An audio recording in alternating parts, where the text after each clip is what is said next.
Hello, puppies and kittens. It is May the 6th of some year, somewhere in the distant future where we all have flying cars and we talk to our watches. And I'm sitting here with Aron.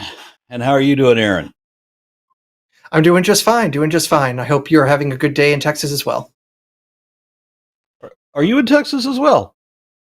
No, unfortunately not. I've visited a couple times, but I'm in Boston. Okay, because you look like you're in a starship, because it looks like somebody gets to have green screen effects for all the rest of us. Okay. I literally figured out how to make the green screen work about 5 minutes before I had to go on the stream yesterday. So, Sweet. Yeah, somebody needs to walk me through that. All right. So, what is your latest news then? You got any? let's see here. I say I'm in Boston, but in about a month, my wife and I are going to be moving house just a little bit north. So, starting to pack things up. Lots of fun. But no snakes to pack up, so it won't be too hard.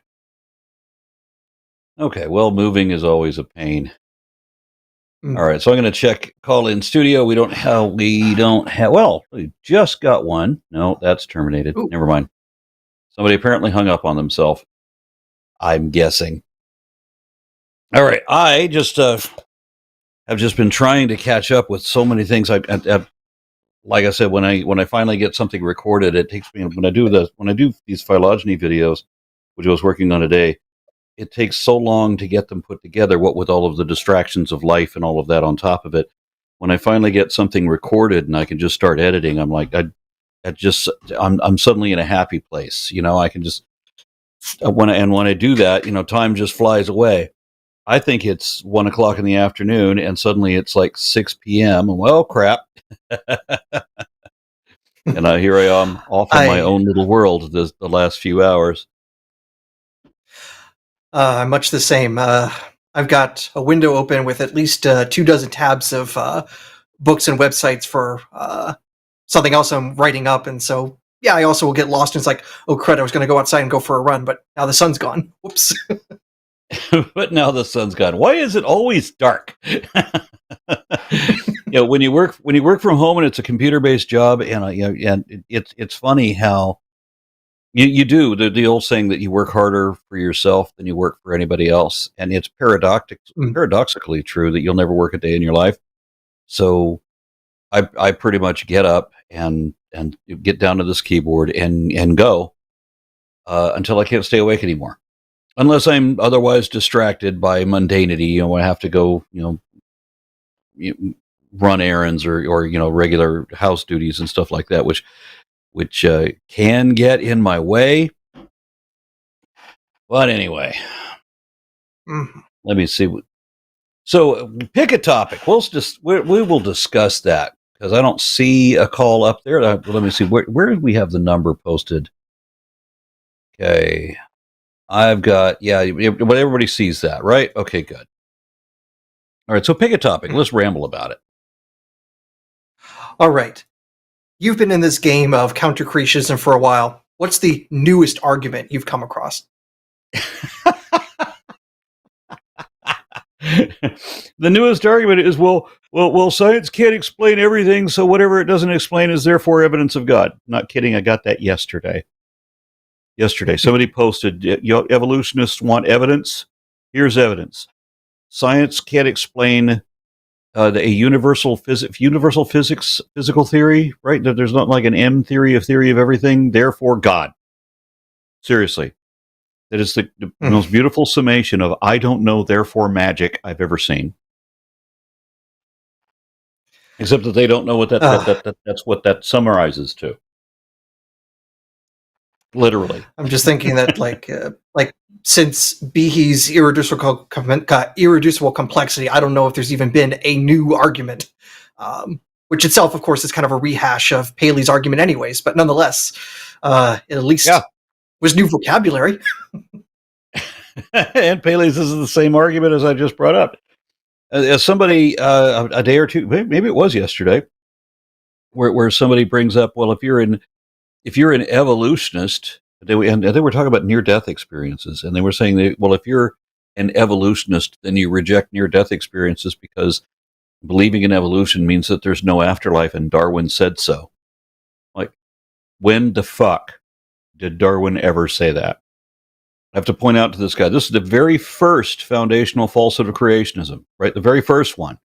That if you accept the science of evolution, it means that you reject the supernatural. It's like got to be a full on that dichotomy. And there's a whole lot of people who, the pioneers of evolutionary theory and the champions of evolutionary theory, who were Christians, Orthodox, evangelical, Pentecostal, Catholic.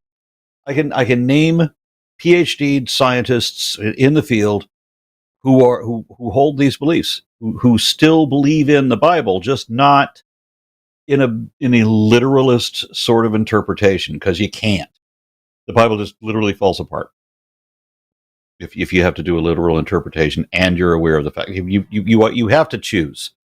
Am I going to accept reality or reject it wholesale? That's what it comes down to. Well, who are you going to believe, me or your lying eyes? Or your lying eyes, yes. Yeah, and somebody mentioned in the chat that evolutionist is a dumb term, and I agree, that is a dumb term. It would have made sense like a century and a half ago, but not so much now. And I've had Christians, of course, arguing that evolutionist should be a valid term because it's people who work in the field of evolution and who believe in evolution. And that's my problem, because there is no science that you believe in. At best, you've got a favorite hypothesis, and you're going to try to disprove that and hope that it survives your critical analysis. But science is an investigation, not a belief system. So it operates wholly opposite of the way that people constantly accuse us of, big science supposedly is going to fire professors who believe in intelligent design simply because they believe in intelligent design, because you're supposed to push a belief system.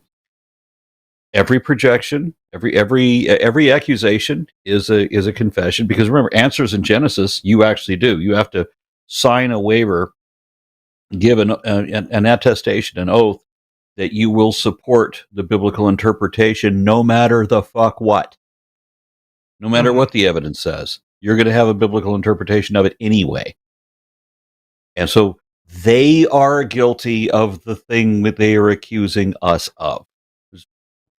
One of the most irritating things about arguing with believers is how they're constantly accusing me of being them, as if they are me. And yeah, and it's even worse than that. It's not even just the organizations like Answers in Genesis. You recently had a conversation with David Fitzgerald, and one of his earlier books, he did this really helpful survey of like the various seminaries across, I can't remember if it was just the US or the English-speaking world, but something like that, and asking them, hey, do you force your faculty to sign statements of faith and basically can't contradict the Bible or things like that? And I think the numbers came back like 2/3 of them had something at least like a statement of faith. I'd have to check the numbers again of what he said, but it's like, okay, so most of those institutions out there are basically, it'd be like sending a kid to school to become a better Republican or a better Democrat. It's like you're clearly indoctrinating, not learning in such an environment. And that's like too many places. And yeah, Indeed. I go to the science lab at MIT, and nobody makes me have to sign a statement that I will always agree to the law of energy conservation. Indeed. So you have the temple of, what is it, expanding Earth theory, and the temple of plate tectonics, and they are ever at theological war with each other. No, that shit doesn't happen. There was a time just before I was born, there was a long period in which plate tectonics was considered controversial, gaining support. It was when Wagner originally proposed it, he was ridiculed. It's one of those sad situations where he got no credit during his lifetime. Where you propose something that overturns the status quo, you will get famous over it. It might not be while you're still alive. Because because sometimes some people don't want to change their mind too readily. I had to Yeah, overturn things that I had been taught since childhood, and when I realized that the things that I had been taught since childhood were in fact wrong, but I had a whole structure of understanding based on this misinformation, I was not ready to completely undo that and rethink everything from scratch. That's difficult for people to do. I get that. Thinking how it's a bit unfortunate that the Nobel Prize can't be given to anyone who's left this world. But I guess if they did do that, then there'd just be this pile of medals at Newton's grave, rather than any medals going out to any modern researchers, unfortunately. Okay. That actually reminds me of an odd story. Yep. So I've been to England a few times, and I remember going to Westminster Abbey for a free Bach concert they were having there. And where the organ was also like right next to the monument to Isaac Newton in there. And I was remembering, hey, I also know Darwin is somewhere in here, but I couldn't figure out where his grave was. My friend and I got there a bit late, so there were no chairs. We were sitting on the ground, and only afterwards did I actually figure out I was sitting on Darwin. Yeah, I was being. I wasn't with a tour group or anything. We were there by ourselves, but I mean, I was being kind of ushered through because of some event that was going on. So they were like forcing people through, and I was only able to notice as I'm walking over Darwin's grave. I thought it was a great honor that they put his grave in this abbey. But then when I get there and I see it and I realize you have to literally walk on his grave, that's interesting. If they do this for people they honor, but you do have to walk on the grave. Yeah, well, I guess walking isn't as disrespectful as pissing on it. Anyway. So let me see. I'm going to check. It's a funny thing that people challenge me all the time. Say, hey, I want to debate you. I want to, I would totally destroy you and all of that. I'm like, yeah, here I am. Call in. Destroy me. Show me where I'm wrong. But for some reason, when the opportunity arrives, they shrivel up and blow away. Okay, so I've got a call I can take now. I've got Anonymous. This is from East Africa. Interesting. This is a theist. Even more interesting. All right, just a minute. We have Anonymous caller from Africa. Wow. I've got audio issues going on here. Caller, can you hear me? Ooh, this is yeah, this bad is connection. Not sounding good. Yeah, so I don't know if anybody can clean that up, but the question I've got is, how does someone get to live together with theists without being bogged down by their beliefs? I can think of a couple of couples that I know where one of them is an atheist activist and the other one is still a believer, and they just don't talk about that, which is interesting because sometimes people's careers are based in that argument. And how do you position yourself on that? I talked to somebody that was a minister, and their spouse is right along with them, and they may disagree, and then when that person is no longer a minister and becomes an atheist, well, now the spouse may be in the opposite position still, flip-flopping in a way. And some couples just don't take it home, and I'm not really sure how that works. I remember decades ago, and I guess we lost that caller. Can you hear me? Everybody there? Okay. All right. Well, would it help if I hit the talk button again? Will that? Maybe. I'll try. Yep. All right, caller from East Africa. Can you hear me? Yes. Can you hear me Outstanding. too? Outstanding. Please paraphrase your question for me. Okay, so I'm like a burgeoning atheist, like based on what I've discovered right now, I just can't buy into the whole Christian belief system. And yeah, I'm just like feeling sort of alienated, because it's like you're one against many. And Yeah. yeah, that just makes, and as you can see, the location I'm in, you know, people just don't get it. So yeah, I just wanted Yeah. your advice and everything. Yeah. And Africa is one of the worst continents for this. I haven't seen much of it. I got a short tour of South Africa, but I mean, I have talked to activists in Somalia, Eritrea, Ethiopia, Kenya, and I think Tanzania, if I remember right. I mean, but a lot of I hear a lot of horror stories about how secretive you have to be, even Sure, in urban areas, even sure. in Kenya, which surprises me. I mean, I would have thought that in Kenya, of all the places, with the scientific accolades that have been achieved in Nairobi, I would have thought that if that's where you are, that you would be out and open. You could be out and open, but I'm told that there's an atheist activist group there that I talked to Okay, that was talked about. Even there, they have to be careful. actually, actually, I'm in Rwanda. Okay, I don't have any Yeah, information about that.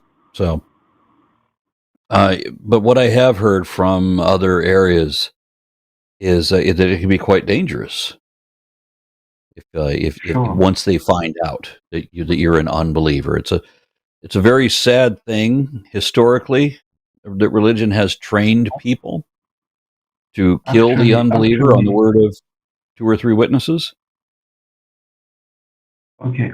Actually, maybe to give you like my perspective about my country, it's like, okay, maybe you might not, cause like our country is very strict when it comes to violence. Like people cannot just attack someone because of maybe their beliefs and everything. But then people who have got these um, dissenting views on different issues, they're like sort of ostracized, and yeah, like that's the kind of Mm-hmm.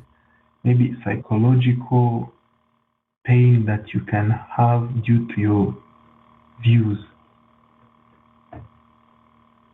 All right. Well, I'm going to try not to tailor my answer to your location to the best of my ability, and just say in Okay, general. I mean, there's an awful lot of the world where you're not safe if once they realize yeah, that you are an unbeliever, because congregations of people have been trained to ostracize and other the unbeliever, the infidel, and the sure. Quran and the Bible both say to kill the infidel on the word of two or three witnesses and so forth.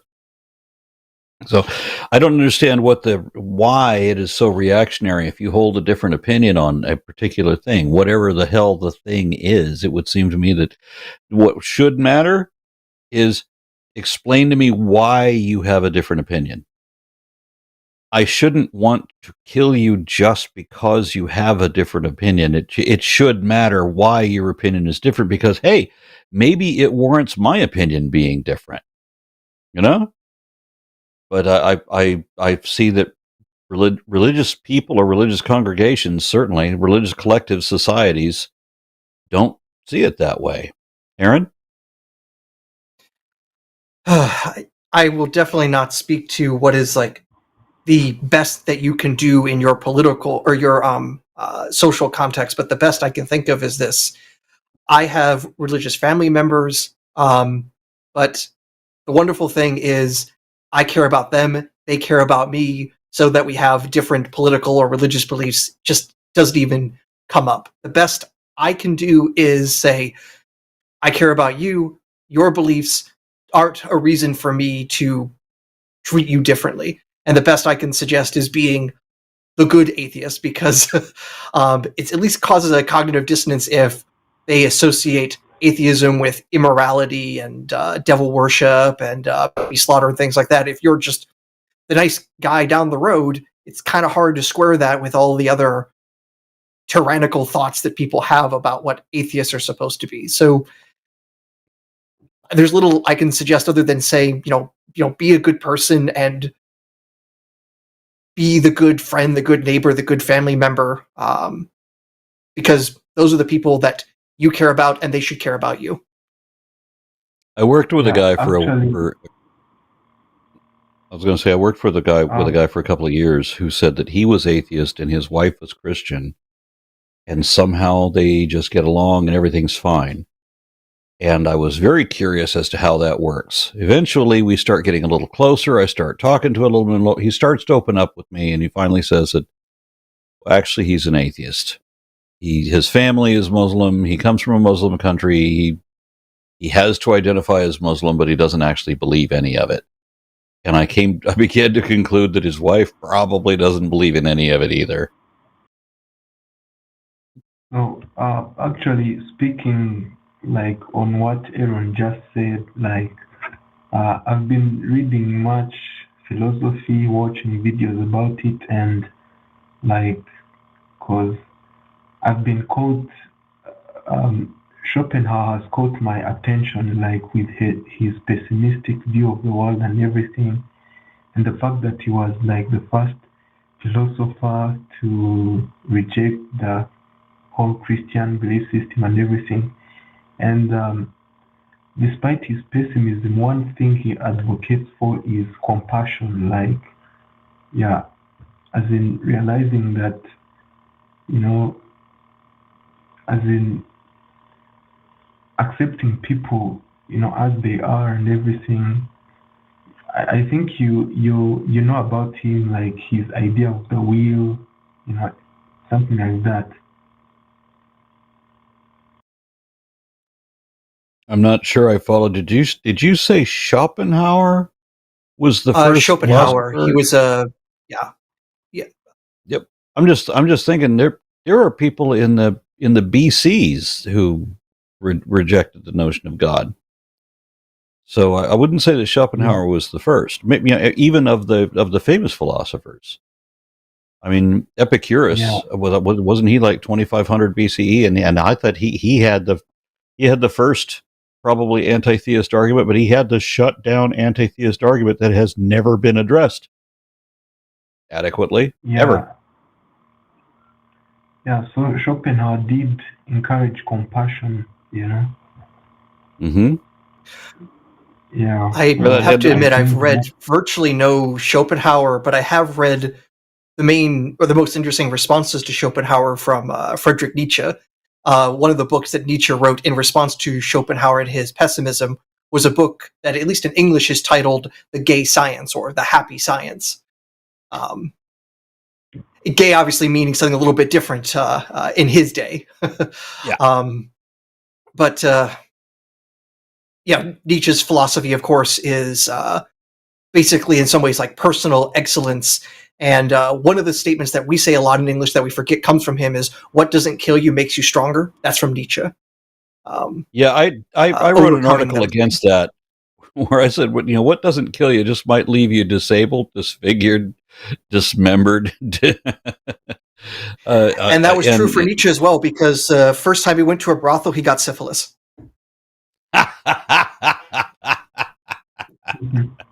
So, Anonymous, don't at least follow that advice from Nietzsche. Yeah, I have to say, people have told me that when they realized that I had an inborn, just natural, innate kind of skepticism, I remember when I was 11 years old, somebody accused me of being a humanist because I had secular views at 11. And I didn't even know what secular or humanism meant.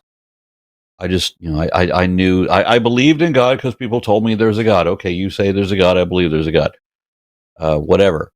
But I still had had these I want to say innate views that if you cite religion as your sole motivation or justification for any action or policy, then you still haven't given a reason for it.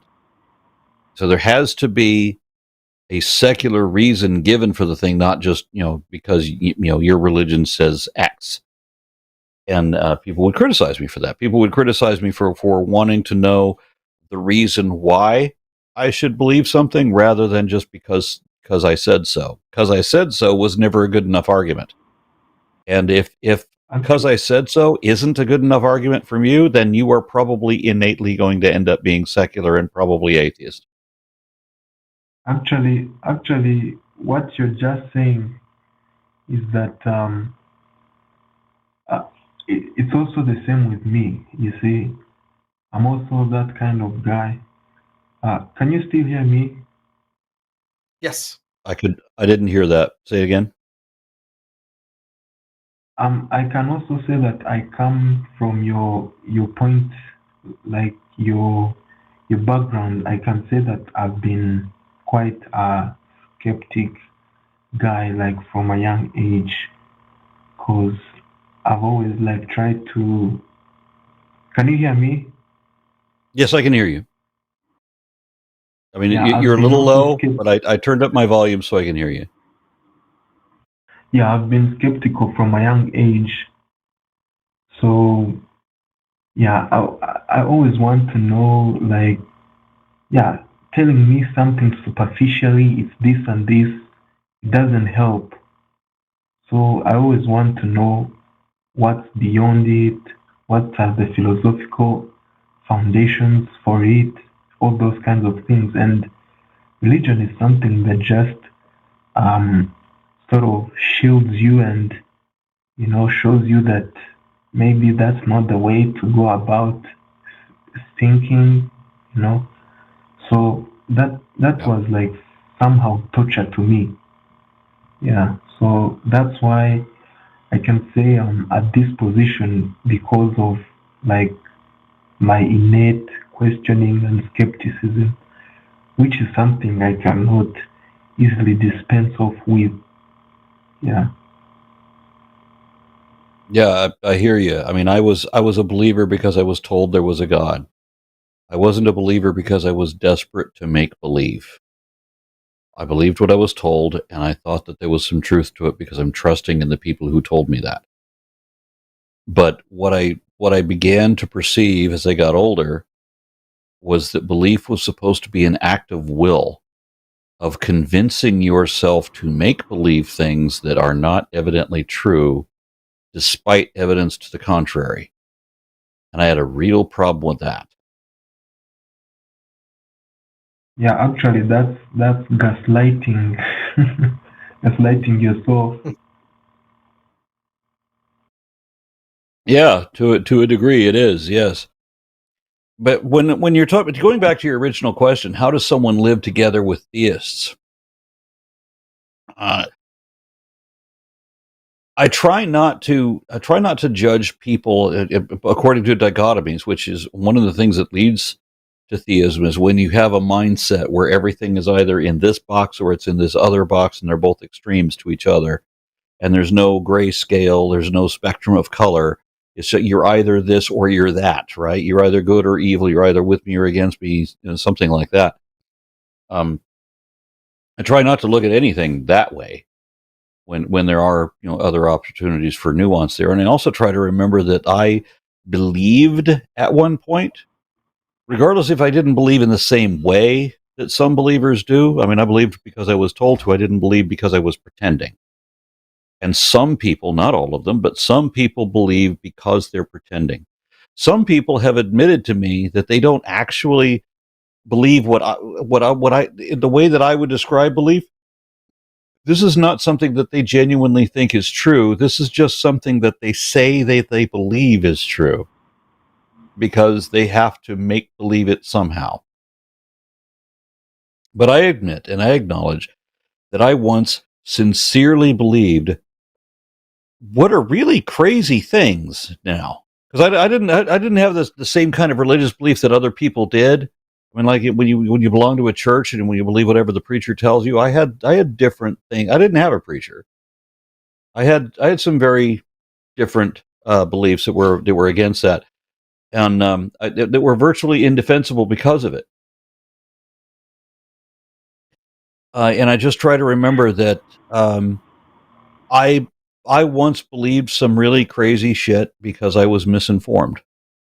And there are a whole lot of people out there who believe what they do because they trusted in the people who told them this information, and they think that there must be some validity to it. And as my wife put it, she believed for a long time because there were great philosophers, and there's wealthy historians with degrees and who believe in this thing. So if she doesn't understand something the Bible says, if it seems to be saying something different than what they're telling her, then she thinks that it's she thinks therefore that maybe other people understand this better than she does, and she'll just have to trust in their authority. So yeah, I was also like a staunch believer. Like I can even say that people who end up like deconverting, they are more genuine with their belief because they want to know whether it's true or not. So that ends up, unfortunately or fortunately, taking them to the other side of the line. And yeah, but then it's unfortunate to hear people telling you that you are not a true believer and everything. Yeah. I know so many people in the atheist movement who had dedicated many, many years of their lives to being ministers and missionaries and seminary students, and that they had really they dove in with both feet, and they had. I mean, can you imagine spending 15, 20 years of your life ministering and being a missionary in third world countries and all these kind of things, to eventually realize that you don't believe this anymore, and that there's no defense for it, and then just have somebody tell you, "Oh, well, you were never a true Christian." Fuck you.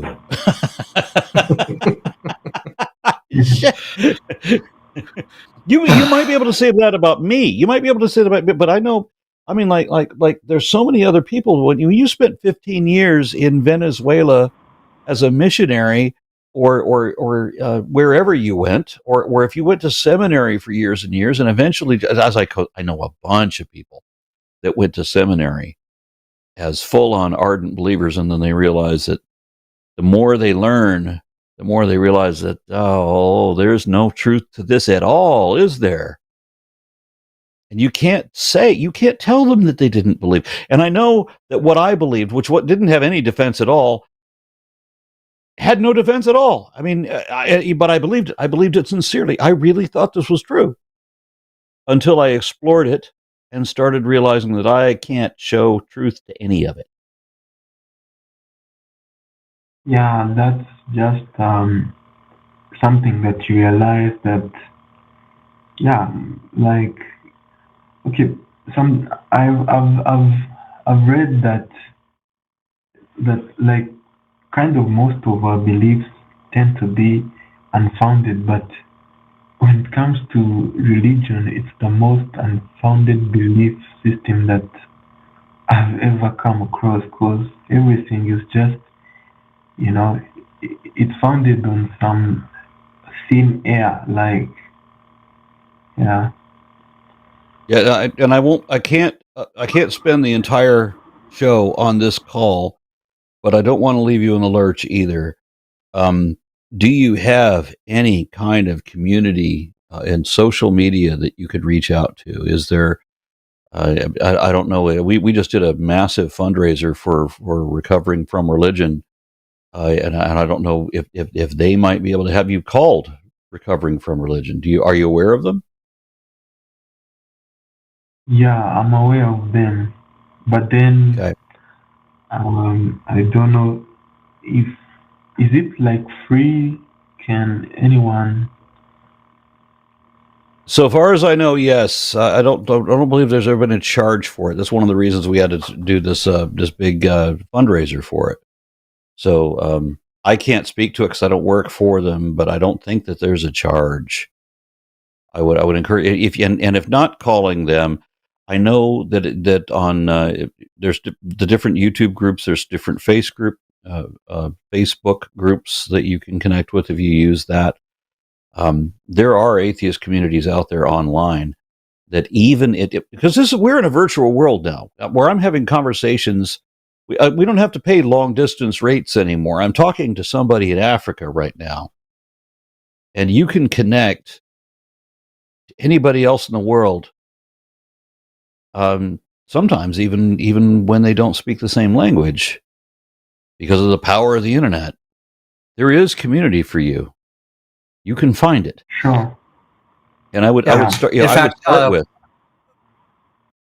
Go ahead. Very quickly as well, I decided to do a quick look on Wikipedia. That according to that, I think the caller said he's in Rwanda, and at least according to Wikipedia, that while it's vast majority Christian, there's about 3% that are no religion, which is more than the number of Muslims in the same country. So if it's 3%, if you know 100 people, probably 3 of them have similar views to you. So folks are out there. You just have to know which doors to knock on.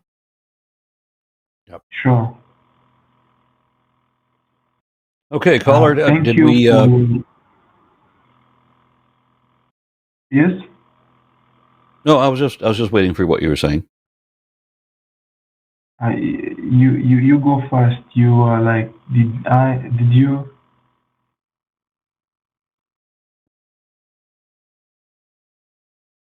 There's a question you are going to ask me.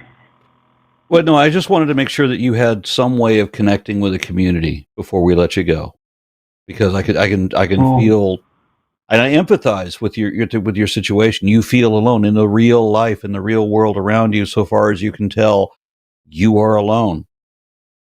You're not really, but you're not going to know that. Okay, like maybe to be more specific, like when it comes to my family, like maybe I've tried to show some signs that I'm skeptical of religion and everything, but then they haven't like accepted that. They're like trying to maybe get me back into it and everything. I have to attend daily devotions, go to church every weekend, so there are some things that have appealed to people. There are some things that appeal to people for intellectual reasons, and there are things that appeal to people for emotional reasons, and they can't usually be justified both ways. I can think of a number of examples of this. And when believers get this feeling of community where everybody's pretending the same thing, but nobody admits that they're just pretending. And then when you stop pretending and you start trying to rationalize, it's like when you have a favorite sci-fi film that's just like horribly scientifically inaccurate, and you've got somebody that's saying that wouldn't happen. This doesn't work that way. Diesel fuel wouldn't light from throwing a cigarette in it. That kind of thing. They don't want to hear the facts. They want to embrace the emotional aspect. And so there's certain things that just won't appeal.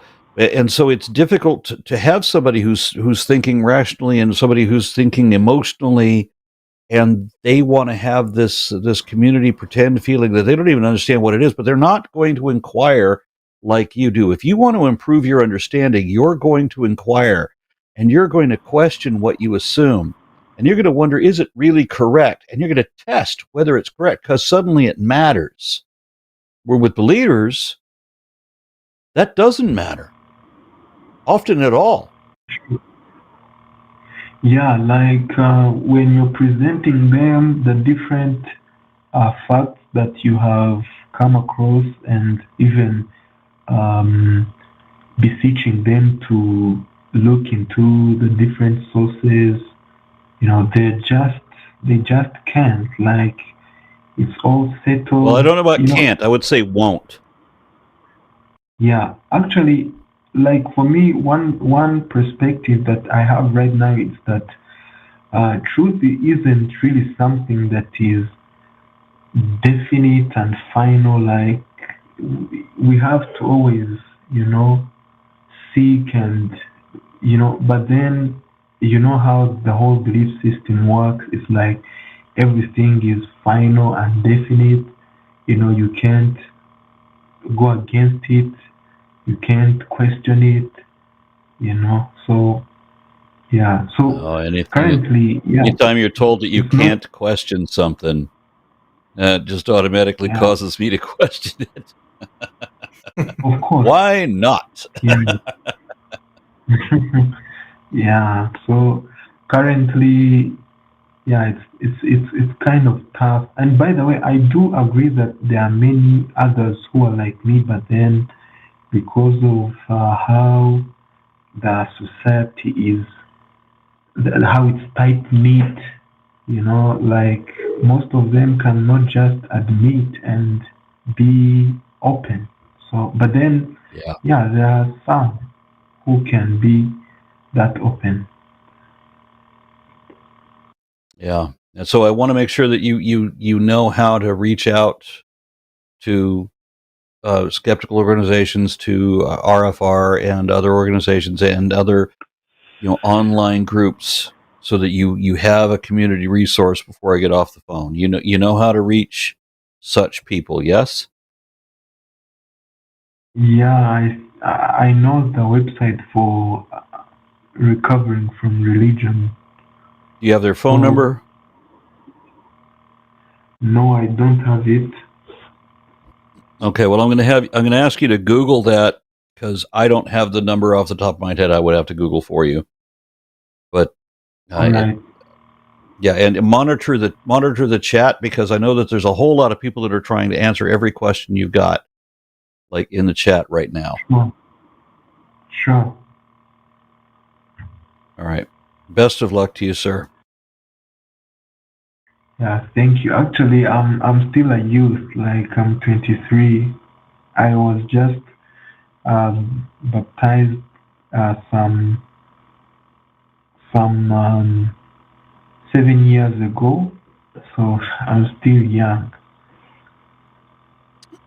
Yeah, that'll change. You know. Let me tell you from experience. You know. But Thank you for congratulations your time.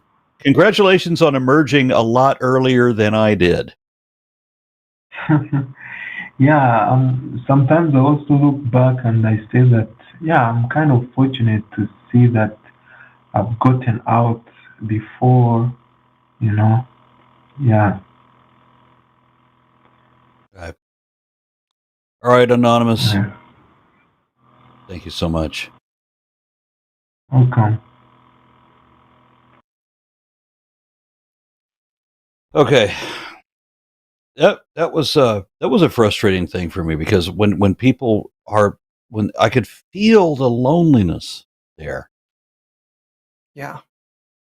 And that was harsh, because I mean, I have no idea how to even empathize with being an atheist in Rwanda. Damn. All right.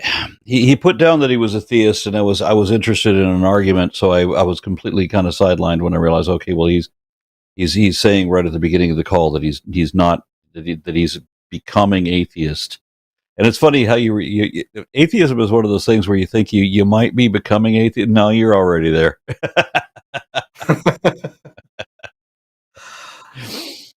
Yeah. I would like to say I was 50-50 on it before I decided, yep, I'm definitely an atheist. And funny enough, let's see here. When I converted, I remember the night because I had been reading stuff on that, and I'm like, okay, what arguments am I missing? So I go to a debate, and it's with Michael Newdowd, who you might know from trying to get God with us, or what have you, off the money or out the Pledge of Allegiance. And he was debating Kefti. I'm so terrible with his name. Another well-known preacher, apologist, Knefti. I'm terrible with names. Apologies. But I go to that talk, I didn't think Newdown's arguments were particularly powerful, but when I heard the other side, and it's like, that's it? That's what you got? I'm done. Oh, wouldn't it be great to Nothing have else to look for believers? here. Wouldn't it be great to have believers face you with something like that? I mean, and to be able to hear their best argument. I'm like, this is the one that convinced you, is it? How did that convince you? And then just deplete the argument before you even begin to counter it, to where they already know before you've said anything as a counter argument. They realize they showed up with nothing. All right, if you're okay with it, I'm gonna take another call. We don't have any theists on here. Everybody's an atheist, and this one, it looks like be a physics question. So I'm going to be just sitting here twiddling my thumb while you talk this time. Are you ready? Well, shit. All right. Time for the good stuff, I guess. All right. Okay. We got William. William, can you hear me? Hello. Outstanding. I can. All right. Do paraphrase your question for the audience, please. Are light and time, like, what was the word that was used? I can't think of the right word here. Not intrinsically. Intrinsically linked is what you... Mine. Intrinsically linked. Okay. It was intrinsically. Yeah. So as I understand it, Aron does physics. So while he answers your question, I'll take a nap over here in the corner. Have fun. Well, I guess, Aron, to help you sleep, let me pull out the chalkboard so we can write up some equations and diagrams here just to put the mood right. All right. Light and time, are they entangled, I guess, in a way? Yeah, light gets all sorts of weird stuff. Yeah. So, I mean, in one sense, you can't have light without time, but light also doesn't experience time. And I know that sounds weird, and I'm only going to make it weirder as I talk. But so fundamental thing is that light is a wave, and we've known it's a wave since the 19th century. And for it to be a wave, then it has to have a frequency. I think you had some Kraken or something else that you can add to your beverage of choice, or drink it straight. But if it's a wave, it has a frequency. Frequency is fundamentally oscillations per unit time. So if you're describing something as light, you have to be describing something time-based with it. But there's the point of view of you observing light, and then the question that Einstein was asking, what if you rode on a beam of light? What would you see? What would you experience?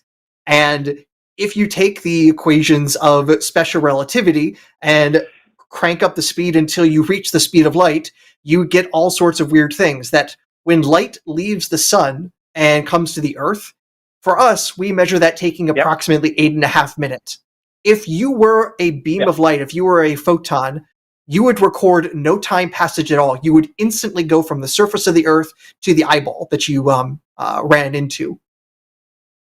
And to make it even weirder, the distance that light sees between the earth and the sun that it leaves is also 0. There is no length, there is no time. The light is, from its point of view, instantly at its destination. And if that's not weird, nothing is. Yeah. And the only thing I can say about that is... The only thing I can say about that is that to remind everybody that we will read super chats of $5 or more.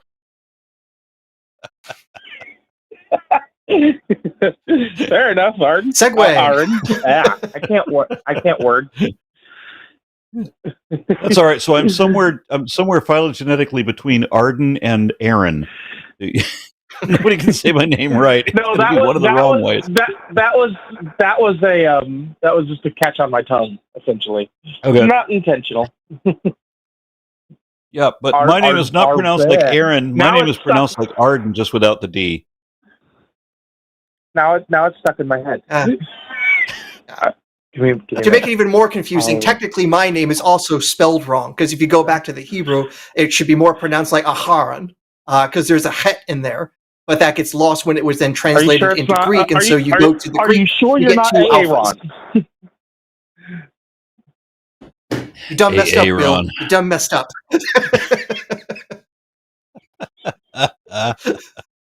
Will I am. Are you here or not? No. Wait, what? But so the reason I'm asking is, like, if you were to look back at Earth, say, if you were 66 million years or light years away from us, you would see, like, dinosaurs and stuff, which is essentially sort of looking back through time. If you could see Earth properly, Yes. That'd be weird. So, yeah, that's just kind of where I came up with the question. I was like, are those two related a lot? And then it's like, kind of, I guess. Somewhat. Yeah. Well, that is one of the fundamental things in special relativity, is that space and time are fundamentally linked. And so even without special relativity, is the case that because light travels at a finite speed, if you go far enough away, you're seeing things in the past. Technically, everything I see is in the past. So my face is 2 feet away from my screen. So the stuff that comes off my screen, I'm seeing everything about 2 nanoseconds behind. There's a nice conversion that light travels about 1 foot per nanosecond, just to make that as a useful conversion if you're dealing with electronics. If you That actually have is fiber useful. optic cable and you That's need to put a metric. delay. Well, it's useful for us darn Americans, where in that you might have feet of cable, and it's like, hey, if I want to put a delay in my sensor, and I need to add so many nanoseconds, then I can say, oh, I just need this many feet of fiber optic. It's a nice, handy, quick conversion. Nonetheless, everything we see is in the past, but you go far enough, then the difference is extreme enough. So, so for example, if you happen to not live in the... Say again? Does that mean the present doesn't really exist? Well, what doesn't exist is absolute time, in that, you could have absolute time even with the finite speed of light, but the fact of the matter is that everyone who is moving relative to each other will measure time differently, and we cannot actually agree on what real time is.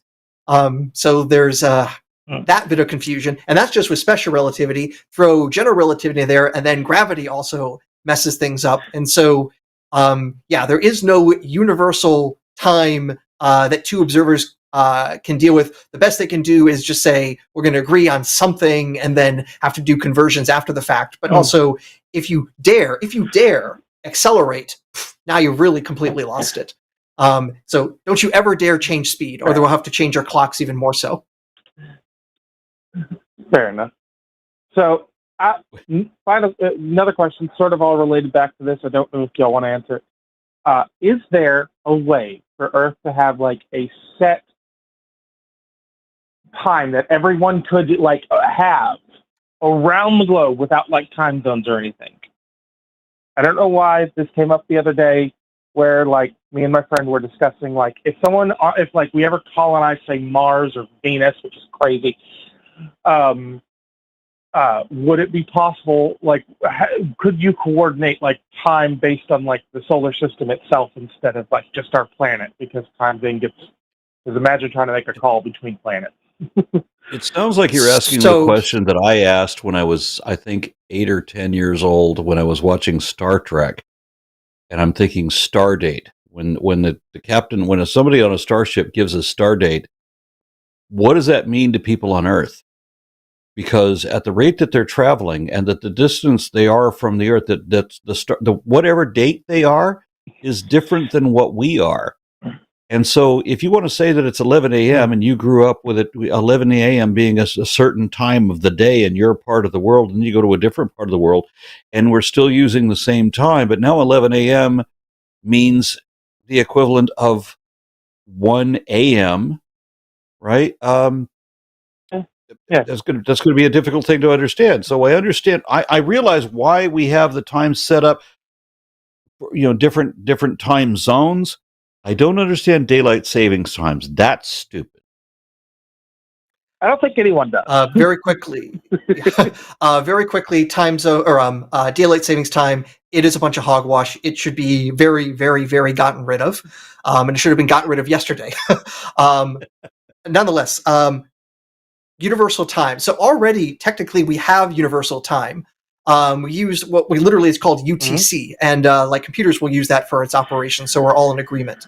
But we do have the worries that everyone on Earth, this works reasonably well, but there's now talk of giving a time zone to the moon, and because the moon has a weaker gravitational strength than at the surface of the Earth, that means that time actually runs at a different rate. So there is that sort of issue there.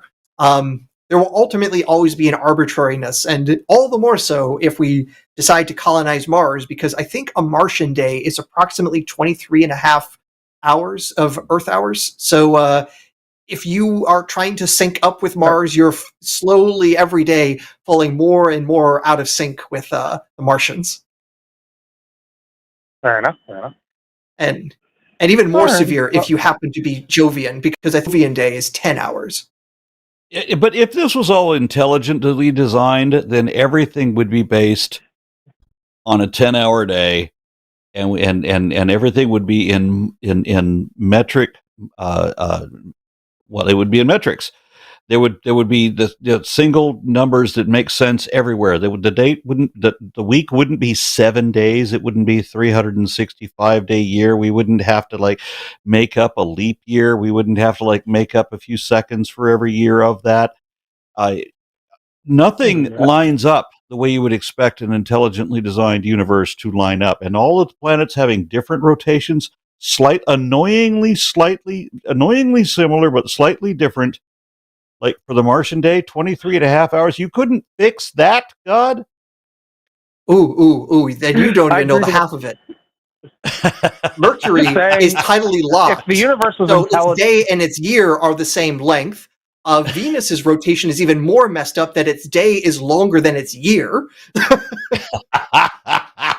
But if you want metric time, there are two societies that I know of that had year, metric not time. a birthday on Venus. Now, see, this is why I'm not a physicist, because I don't enjoy marijuana. And I think it may be required. I don't smoke it either. I'm not against it. I just don't do it myself. I got you. It's not necessary. You can do a lot of science sober. Are you sure? It does seem to help. I'm reasonably sure. I mean, there's also been a few scientists who also famously or infamously were just complete homebodies and happily died virgins. Ooh. Well, and then there's Carl Sagan. There's Carl Sagan, who is quite the celebrity, but famously loved him some THC. Mm-hmm. Yeah. I love the snake. Oh, well, thank you kindly. You're pretty. You're a pretty snake. I want to pet the snake. All right. Sorry, so it sounds like I love animals. Animals are awesome. Thank you much. All right, so we got a couple other calls to get to, and thank you for that nice little stoner trip into, exploring the dimensions of the universes within the atom within my fingernail. But I'm glad I could be of service. I hope everyone is thoroughly asleep. Y'all have a wonderful day. You too. Bye-bye. Good one. All right. Bye-bye. All right. So the next two calls that I've got coming up here are both atheists, because theists already know they don't have an argument, don't they? Well, before we put them on, I should let you know there are two societies that I know of that have had metric time. In revolutionary France, they went with a base 10 time system, including 10 months in a year, 10 hours in a day. They did that for a while, and then they were like, this sucks. And also in the original Battlestar Galactica, everything was base 10 in their time system. So two societies that have had metric time. One society that had metric time and one that was made up based on Mormonism. I don't know why you... No, that's a documentary. That's Ancient Aliens. Battlestar Galactica is based on Mormonism. Yes, it's a combination of Mormonism and Ancient Aliens. So my childhood. Okay. Yeah, I one of the, among the books I was given to read as a child were Zechariah Sitchin and what Von was it? Daniken. Yes, Eric von Daniken. Thank you. Exactly. All right, so I'm going to pick up another caller. We have Jeremiah, who posts in here that what characteristics make humans apes or monkeys? Jeremiah, can you hear us? Oh, yes, I can hear you. Hello. How do you do? Hello, Aaron. I'm doing well. Hello. All right. Aaron, we've actually met. I go by Minute Rice online, so you should actually know me. But anywho, Well, then you appreciate what I'm holding.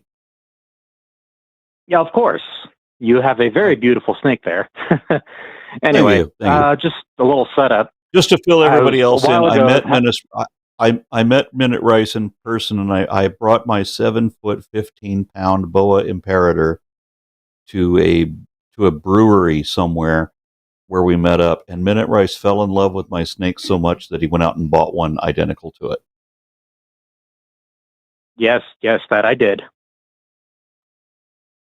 Okay, so go ahead with your question. All right, so just a quick preamble. I was having a conversation with my dad a while back, and he unironically said to my face, if humans descend from apes, why are there still apes? So I guess what I'm looking for is like a good quick rundown of the physiological characteristics that make humans apes, and also, just as a bonus, the other physiological characteristics that make us monkeys. Yeah. So the question that I love to answer is when they say that, if we came from monkeys, why are there still monkeys? My answer is, well, if we didn't come from monkeys, then why are we still monkeys? And to address that, a monkey taxonomically is classified as any member of the taxonomic suborder Anthropoidea, which is also known as Simiiformes. Now, Anthropoidea means human-like, and Simiiformes means monkey-like, because that's both apply here. And either way, it's the monkey clade. The characteristics, the definitive characteristics, are a lack of whiskers, sensory whiskers, because you can have hair on your face, but those are different than sensory whiskers like a cat or a dog would have. And more particularly a cat, because there's a more sensory type. Monkeys have, as distinct from lemurs, in that lemurs will still have 6 nipples and a cold nose, just like your dog does. But monkeys have a dry nose because they're haplorhine, and they have 2 pectoral mammae. They only have 2 mammae, and they are pectoral. So, like, where do we hold our babies as primates, as monkeys? We hold them up here at our chest. So these suckle nozzles, they're up here on the chest. And we have binocular vision, both eyes point forward. We have color vision so that we can distinguish whether fruit are ripe or overripe or not ripe yet, that sort of thing. One of the other definitive characteristics is a dangling penis. As you may or may not have noticed when you try to rub your puppy's belly, if it is a boy, that his penis is strapped to his abdomen some way. Whereas other animals, like a horse, for example, it is not strapped to the abdomen, and neither are ours. So a dangling penis is one of the defining characteristics. And there are a handful of other things. Yes, and then, of course, the opposable thumbs and all of the other characteristics needed to be a primate, because, of course, monkeys are primates. So they already fit every definitive characteristic of what a primate is. And then they have the dry nose, which is what a haplorhine is, and then they have all of these other characteristics that I just mentioned, which define what a monkey is. When you describe all of the characteristics to identify every monkey, because they all have to have all of these characteristics or it doesn't work. You can't make special exceptions for certain ones. Then when you describe what the characteristics that will find what a monkey is, you describe people.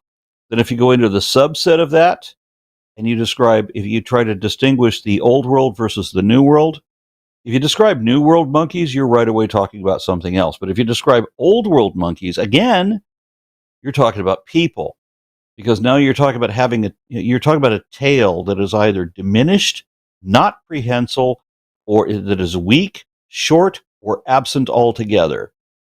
And of course, absent altogether is in our category. A complete lack of claws for the old world monkeys. We have only flat fingernails. And the nostrils are not splayed as they are in platyrrhines.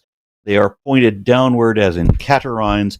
And they have, I think, the New World monkeys have an extra set of cuspids or bicuspids than we do. So they have the same dental formula. The Old World monkeys have the same dental formula that we do. So when you describe an Old World monkey, you're describing people.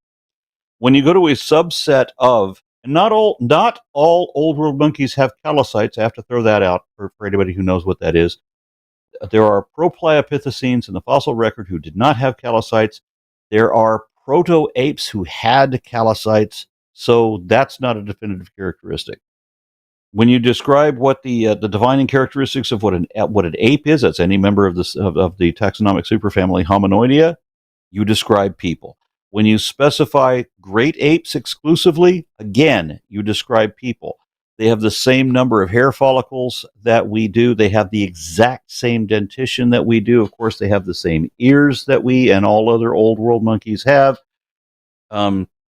Especially if you get a young female chimpanzee, for example, because there's differentiation in some of them, sexual dimorphism, but the dentition for the young, for the females, exactly the same as the neotenous condition in human teeth. So, you get a chimpanzee will open their mouth wide in the mirror, and she has the exact same teeth you do. Just no difference at all. Also, in addition to having fingernails, they have fingerprints, uniquely identifying fingerprints. And, of course, with apes, you also have the ability for brachiation. That's another one of those defining characteristics. There's a whole lot that goes into that. But when they say that I ain't no damn monkey, yeah, you fucking are. and we're going to have a fun time. I ask people, well, then what do you think a monkey is? An animal. Okay, so what's an animal? Well, now we got to go all the way back to the beginning again. You're a multicellular eukaryote with an internal digestive tract. You have to ingest and digest other living cells in order to survive. Yes? And even I ain't no animal. Well, why is it the Bible says you are then? And why does the Bible say that the only reason that you won't admit this is because of your own vanity? Ecclesiastes 3:18-21. And yeah, they got a counter argument. Thank you. Yeah. No counter argument at all. What do they got? Now, I'm just getting vengeance over Aaron because the last question was a physics question. Well, let me try to get a little bit of vengeance back then. A little bit of vengeance. One thing I understand as well, it's not a diagnostic characteristic, but we humans aren't able to synthesize our own vitamin C. There's a gene that's broken in our lineage that one of our ancestors had, but it broke, and we have that commonality of it being a broken gene with our chimp cousins. So how's that for intelligent design? We can follow the genetics that say we both got the same broken wheel in our bodies that force us to either suffer scurvy or have to drink gin and tonic just to survive. Yeah, and that gotcha. And the ERVs. That and the ERVs, because we have endogenous retroviruses that we share in common with all other apes, and some of them in specific locations that we share with other old world monkeys. Meaning that us and our old world monkey ancestor once had and survived the same disease. All right. Well, I think that about covers it. I knew some of that information already, but there's a lot there that I did not know. So I'll have to listen back to this call to get all of it, because that was a lot. All right. And you could have called me anytime, so drop off the line so I can get people that like. I know I could have called you, but I thought it might be good to have this on a public show. Okay. Well, bucket of chuckles, and good to talk to you again, sir. All right. And nice to talk to you as well, Aaron, even though you only spoke up for a little bit. I know this was more of an Aron question. Yeah. And I'm glad he was here to answer it. All right. So we'll let you go, Minute Rice. I hope you get a good theist to argue with. Goodbye. Bye-bye. All right, we've got one more. atheist on the line. And Aaron, you have anything to say before we jump onto that one? Nothing coming to mind. Let's hop onto it and see what conversation this brings up. What's the prompt? Okay, what we got here is this is Joe. Joe is an atheist who saw a phenomena he cannot explain. Joe, tell me all about that, please. Hey guys, I'm a super fan. I'm so happy I get to talk to you. In light of that last call, you want to hear something that'll crack you up, is about the first year into the Trump presidency, I just kind of overloaded on all this really weird misinformation. And the thought that occurred to me was, this is just like Planet of the Apes. With the orange one, remember the orange orangutan? Dr. Zayas. Right. And, Yeah, strangely, to me, that was one of my favorite movies as a child. This kind of resolves it, as far as like, human beings aren't so sophisticated. In fact, these days, half of them seem like they're definitely kind of primates. Aron, I've listened to you for over 100 hours, and I really have gotten a lot out of, the information that you put out. But my favorite one was, I forget who was on with you, but you guys were looking at two Christians talking about Godzilla movies, and I could not, it cracks me up. You seem to be a PhD on Godzilla, dude. Ironically, that was the person that just got off the call ahead of you, Minute Rice, is the PhD on Godzilla. Oh my God. That guy is a Godzilla freak. Oh my God, that cracked me up. Knows more than I do. I cannot believe it. Close to wearing one of I have like 4 or 5 Godzilla shirts. I almost wore one today. That's just a weird coincidence. Even better coincidence, right, my wife and I are currently marathoning through all of the Godzilla films for a bit of a literature book project that we're working on together. So she just the other night experienced Godzilla versus Mechagodzilla. So we're having a great time. Are you really going through all of them? From the beginning. And we've already seen Godzilla -1 and Godzilla X Kong in theaters. And in particular, we saw Godzilla -1. My wife was so moved by it. And she's an English major. She's an English PhD. And she's like, this was so awesome and interesting. And her mind is, gearing it away differently than my physics mind. And also growing up watching these as a kid and having inflatable dinosaurs that we wrestled on, recorded that on video camera, made our own dinosaur fighting films. So it's like, okay, I get to be a child again, and we get to do this great, wonderful thing together. On the other hand, it also meant watching some of the less good Godzilla films, but we're working through it all. Godzilla versus Ghidorah, the smog monster. or Godzilla with Jet Jaguar doing the tag team wrestling match where Godzilla rides on his tail. I've seen that one. Godzilla versus Megalon. Yes. The one where he breathes, where he does his atomic breath and uses it as a jet engine to fly backwards. I gave a talk on Godzilla a few years ago, and I showed that image from there, and I referred to it as sublime. What kind of job do you have that you can give a speech on Godzilla?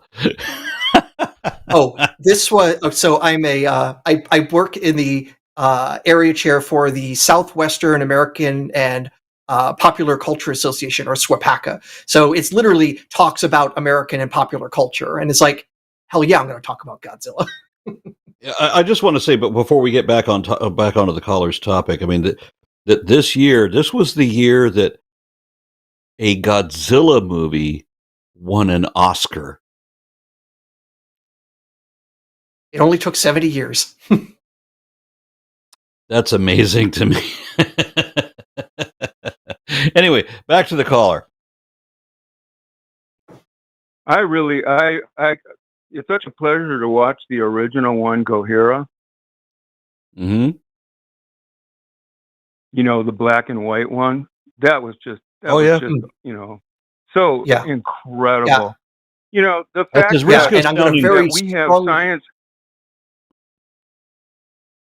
Oh, go ahead, Joe. The fact that we have so many sci-fi writers that are so prophetic, like the other day, my wife and I, we watched the 2001, 2010, from Arthur C. Clarke, and it is just amazing how prophetic these writers were. So anyway, are you ready? Go ahead. Fire away. Okay. This happened in 1974. I'm 70 now, and I've been wondering about this my whole life. I've tried to Google it, but I couldn't find hardly anything. So here's what it is. I was at NIU, a state school, about 80 miles west of Chicago. And I tell you that because it might be important, because that school is surrounded by miles and miles of corn. So it's a state school and surrounded by corn. It's in the middle of a day, summer, no clouds in the sky, sun, and my roommate and I were waiting for a tennis court. And at one point we looked up and I saw this completely, to say silver, it was like a mirror. And at first, and okay, I'll tell you, it was about 300 yards up. And to me, it was about 20 feet long. And so we looked up, and the thing was like a mirror. And at first, it was so otherworldly. It was frightening. But within a short time, you could tell that it was slowly moving with the wind, and it was like jello.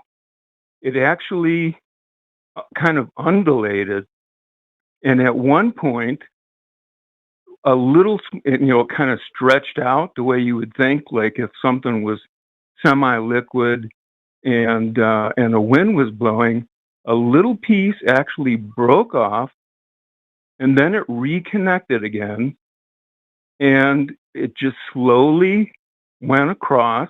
It was almost directly above our heads, and at that time, the two girls that we were waiting to finish up on the tennis, they were talking. They were almost done, and we said, "Hey, what do you think that is?"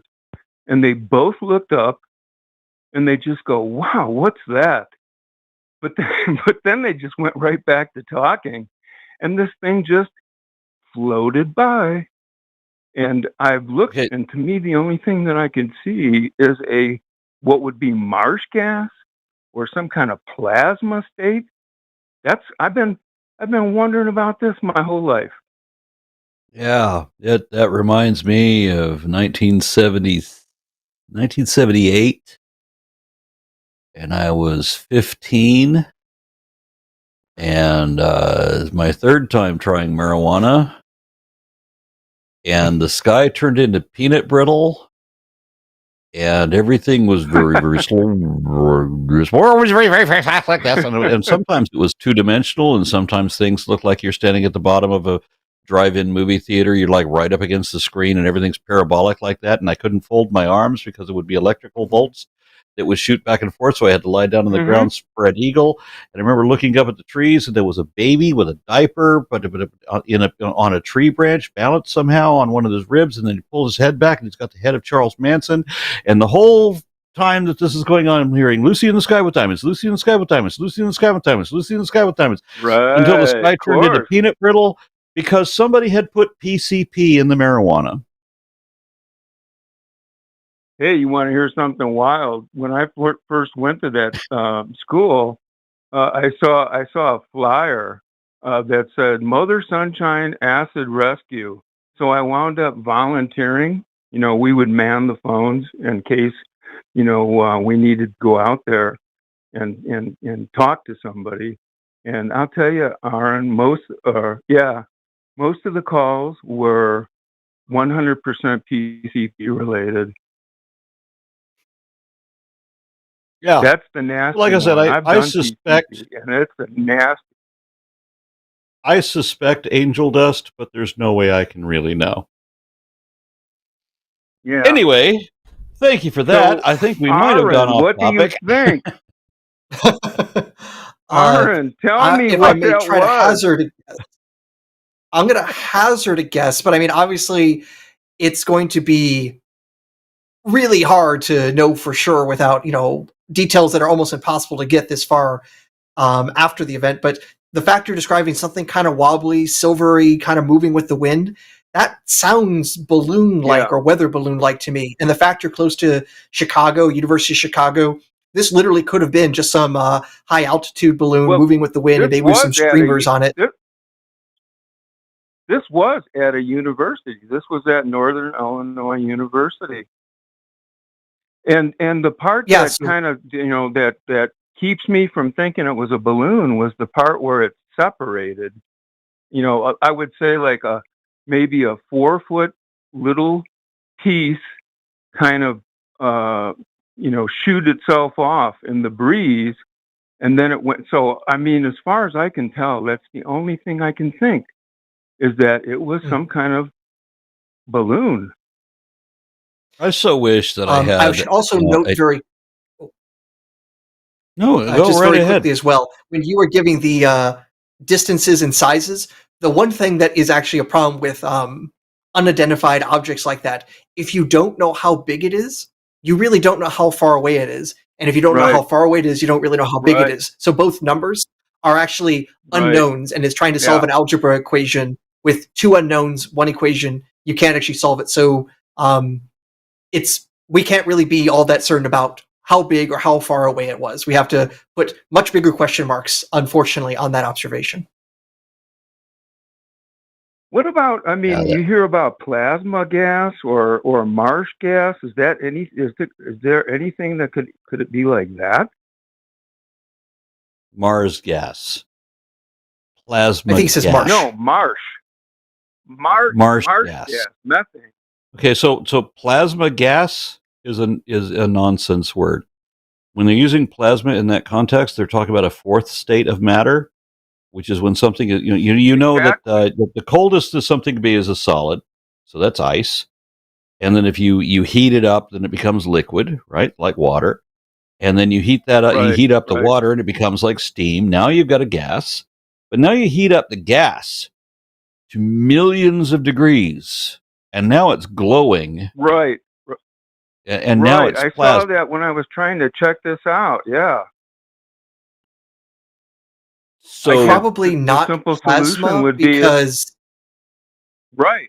it's probably not plasma simply because it would dissipate out. It would not be well contained because just like a gas, if you have a gas in a container and you open it up, what does the gas do? It escapes out. And the same thing with the plasma. It's going to try to spread out, cool down. It's not going to stay in a nice bubble or break off into a bubble and recombine. So that seems initially unlikely. And as for swamp gas or marsh gas, that probably does not attribute for too many objects, though funny enough, while skeptics are accused of saying all UFOs are swamp gas incidents, the person who first proposed the idea that swamp gas explained UFOs was actually a UFO believer. One of the persons that was head of Project Blue Book back in the 1960s. He was up in Michigan, and there was all these sightings of UFOs there, and he thought that maybe some of the observations was due to swamp gas. People were seeing that the light was going up, refracting light from Venus, for example, and that was confusing hunters or what have you.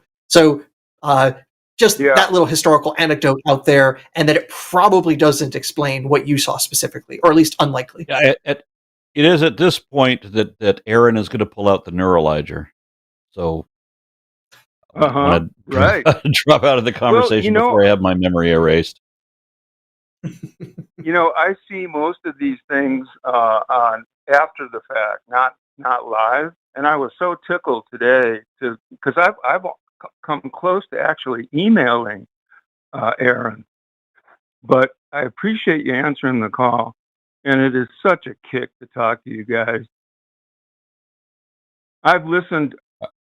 I'm to the point now, and I'll tell you the honest truth. I am so disheartened by all these weird misinformation, conspiracy theories.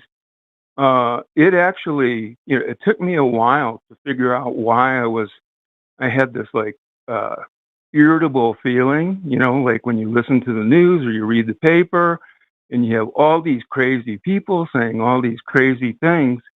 I eventually just went to YouTube to balance it out, and I started listening to Intelligence Squared and Cambridge lectures, because those people are thoughtful, and that's how I found Matt, and that's how I found you, that's how I found Aron.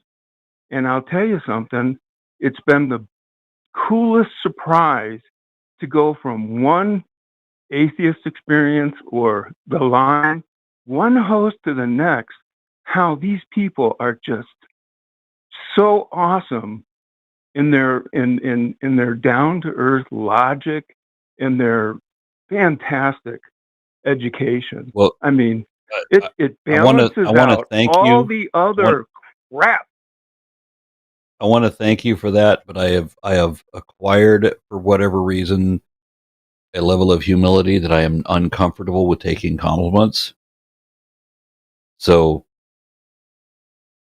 thank you. No, But it's just the work. It's the work that you guys put out there. I mean, I went through this whole thing when, like, this is kind of relevant.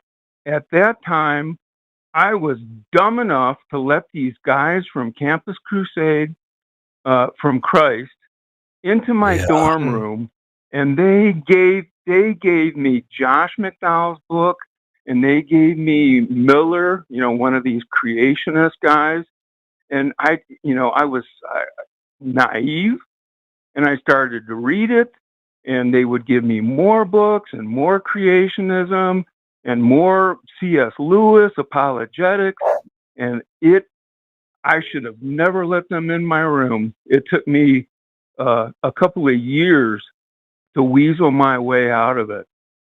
Speaking of weaseling your way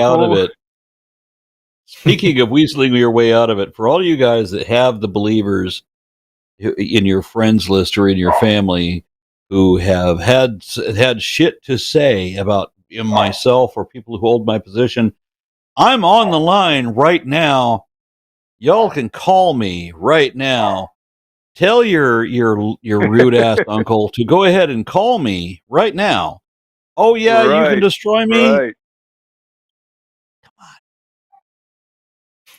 No, I tell you, like I say, for me to balance out the craziness that's in our politics these days, I religiously listen to the line, listen to Atheist Experience, Talk Heathen, because have you ever looked at a politician and someone asks them a question and they sidestep it?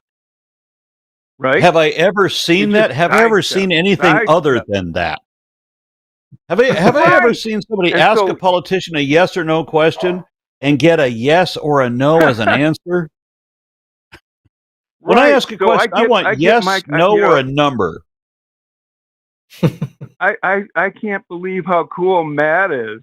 Like, we're not going, or all you people, the conversations are structured where, hey, we're not going to the next point until we get through this point. And if you're not going to keep focused, Matt will hang up. And that's like, I just fantasize. What would it be like to get a fucking politician and sit him in a chair and just have fact checkers behind him and just demand that they answer these questions? And that's why I like the unfortunately, experience. I'm a little pessimistic that would work, just because I've seen politicians being told you're wrong to their face and then just saying your fact checkers are wrong. It's oh yeah, one who can bloviate right through any wall of actual fact. Indeed. It's like I was listening from my own family. I tried to explain this to one of my family. I remember I tried to explain to somebody what they said. some outrageously ridiculous thing about, didn't you see on all the news about the Satanists raping babies? Really? Let's just Right. check that. Let's sit Right. down at Google right now and put down Satanism and do a news search on Google, Satanism news. And what I get is a bunch of articles Right. about Satanic Temple wins this court case for human rights. Satanic Temple demonstrates for human rights in this other case is, things like that, right? Positive things about what the Satanic Temple is doing. And I'm like, I'm scrolling down the pages. I'm like, where do we get to the raping babies thing? Why is that not showing up? You're telling Right. me that's going to be there. Right. And so did I rig Google? That it only produces positive things for Satanism? What's the next bullshit story? That Obama's a Muslim? When did he ever say that he was a Muslim? Let's Google that. Right? They don't care what the reality is. This is make-believe. They want to pretend. I was just listening to Jim Barrows, and the other guy, he's a new host, but he started the show by, do you know who Kenneth Copeland is? Oh, fuck, yes. Yeah. I live in Texas. I live in Dallas. How could I not know who Kevin fucking Copeland is? $20 million Cessna Citation jet, $20 million mansion. His wife pretended that she could faith heal cancer, but she died of cancer. Yeah, I know who Kenneth Copeland is. But anyway, Kenneth Copeland was talking to his mega church, and he's got that huge media, the Victory Network, that Owen, what's his name, Owen Morgan. I see clips of what these pastors tell their what do they call them, mega churches. But anyway, Jim, in the Jim Barrows show, just before I called you, Kenneth Copeland was talking about how George Washington was kissing the Bible and praying to God, and that's all a big fucking lie. But he just lies. I mean, when you listen to those people at the mega churches and what the pastors are telling them, I don't think America understands. They're saying, don't get the vaccine, vote for Trump. They're blatantly just, who's going to stand up and fight for Jesus? We're going to have to start fighting. And I mean, this whole thing with the atheist experience and all these, shows, it just, you cannot believe the entrenchment, the cult-like behavior of religion and MAGA. It's a cult. You can look this up online. There was a woman who won the lottery. She was in Louisiana, I think it was. She simultaneously, the worst thing in her life that could ever happen and the best thing in her life that could ever happen both happened at the same time. She was dying of cancer when she won the lottery. And so she donated her lottery winnings to Kenneth and Gloria Copeland so that they would heal her of her cancer. That's how they got the Cessna Citation jet. Their second one. No, maybe it was their first one. I think it was their first one. I think it was the first Cessna Citation jet that they got was based on this woman whose dying wish was that they heal her from the cancer that they knew full well they couldn't fucking heal. Well, the funny thing is when back in 1973, when I got involved in the in evangelical Christianity, there was no such thing as the prosperity gospel. They just, you know how religions evolve and they change. And you mean like how Jesus said that it would be impossible for a rich man to get into heaven? That Jesus said that you're supposed to give away all of your wealth to the poor because Jesus is a complete renunciate? Right. And yet now somehow we're in prosperity gospel where Jesus says turn the other cheek, right? And surrender your clothes to whoever asks. to feed the Right. children or to clothe the sick or whatever, and to take care of all of the immigrants. All of the immigrants. You need to give Right. give to all of the immigrants. Right. What fucking Christian follows Christ anymore? You know, Aron, one of the best books that I've seen is called Jesus to John Wayne. How the church has completely dropped Jesus in favor of this John Wayne character of Yeah, Jesus. I don't want to drag this out too much further, but I do want to add that I have seen recent news stories because of the MAGA movement, where church congregations, the United States, in the U.S., are declaring that the quotations from Jesus are objectionable because they're too woke. Right. They want a Right. more militant, selfish Jesus. They want a Jesus who Well, hates Jews. I know. Look at what's happening with the MAGA movement now is going against democracy. They're saying democracy is not they don't like democracy. Well, we That was can't on blame that on Rachel. Jesus. That was on Jesus didn't. Rachel last. Yeah, Jesus didn't know about democracy, but I get the point that you're making.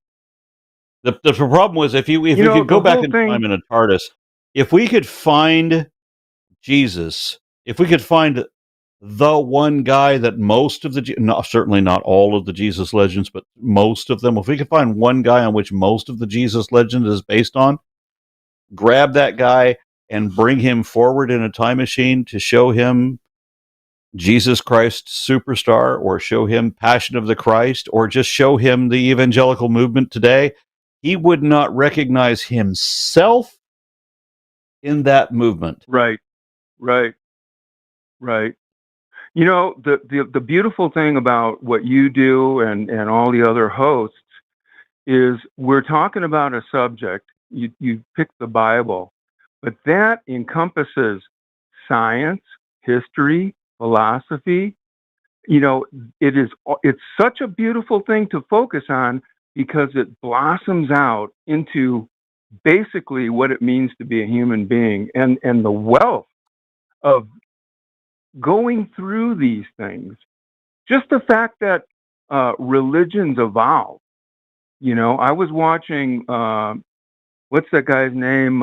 He has the Myth Vision, and he had a woman that was a expert on pre-Christian religions, like the Egyptians. And you see these archetypes just get borrowed, changed, and then another culture will borrow that. The whole thing is such a beautiful, but kind of shady, but the whole thing is such a topic that I just spend hours and hours listening to you guys. And I'm so happy, people like Forrest and all of them, every single one adds a new expertise. And it's just amazing to me. I want to thank you for bringing up Myth thanks Vision. for answering my... Derek has been one of the activists. The guy behind Myth Vision is one of the activists that I'm particularly. Derek Lambert, yeah. So he good does work. You can hang up on me if you want. All right. Thank you very much for that. I'm going to get to the next caller, and thank you for that invitation to hang up on you. Goodbye. All right. Yeah, bye-bye. All right. So, and then we're going to move on to Bill. And Bill, who wants to talk about 12-step programs. Bill, can you hear us, please? Hey, Aron, let me pause. Yeah, I can hear you. I had to pause the video. How are you doing tonight, Aron and Aaron? Doing well. So tell us about the 12-step programs. I don't believe I've heard of these. Oh, yeah. Okay. No, what actually happened, though, I've been sober for a while, and when COVID hit, of course, you couldn't have AA meetings anymore, because of the, shelter in place and all that. And it went to Zoom calls. Well, right about the same time that this was happening, right before COVID, is when I actually deconverted. And your help on part of that, you, Seth, and everybody else. But anyway, that's when I deconverted. And so they were doing these Zoom calls, right? You know, they set up these Zoom calls, so you kind of have a meeting online. Well, if anybody got into higher power or asked me about it, I just said, I don't believe in anything supernatural.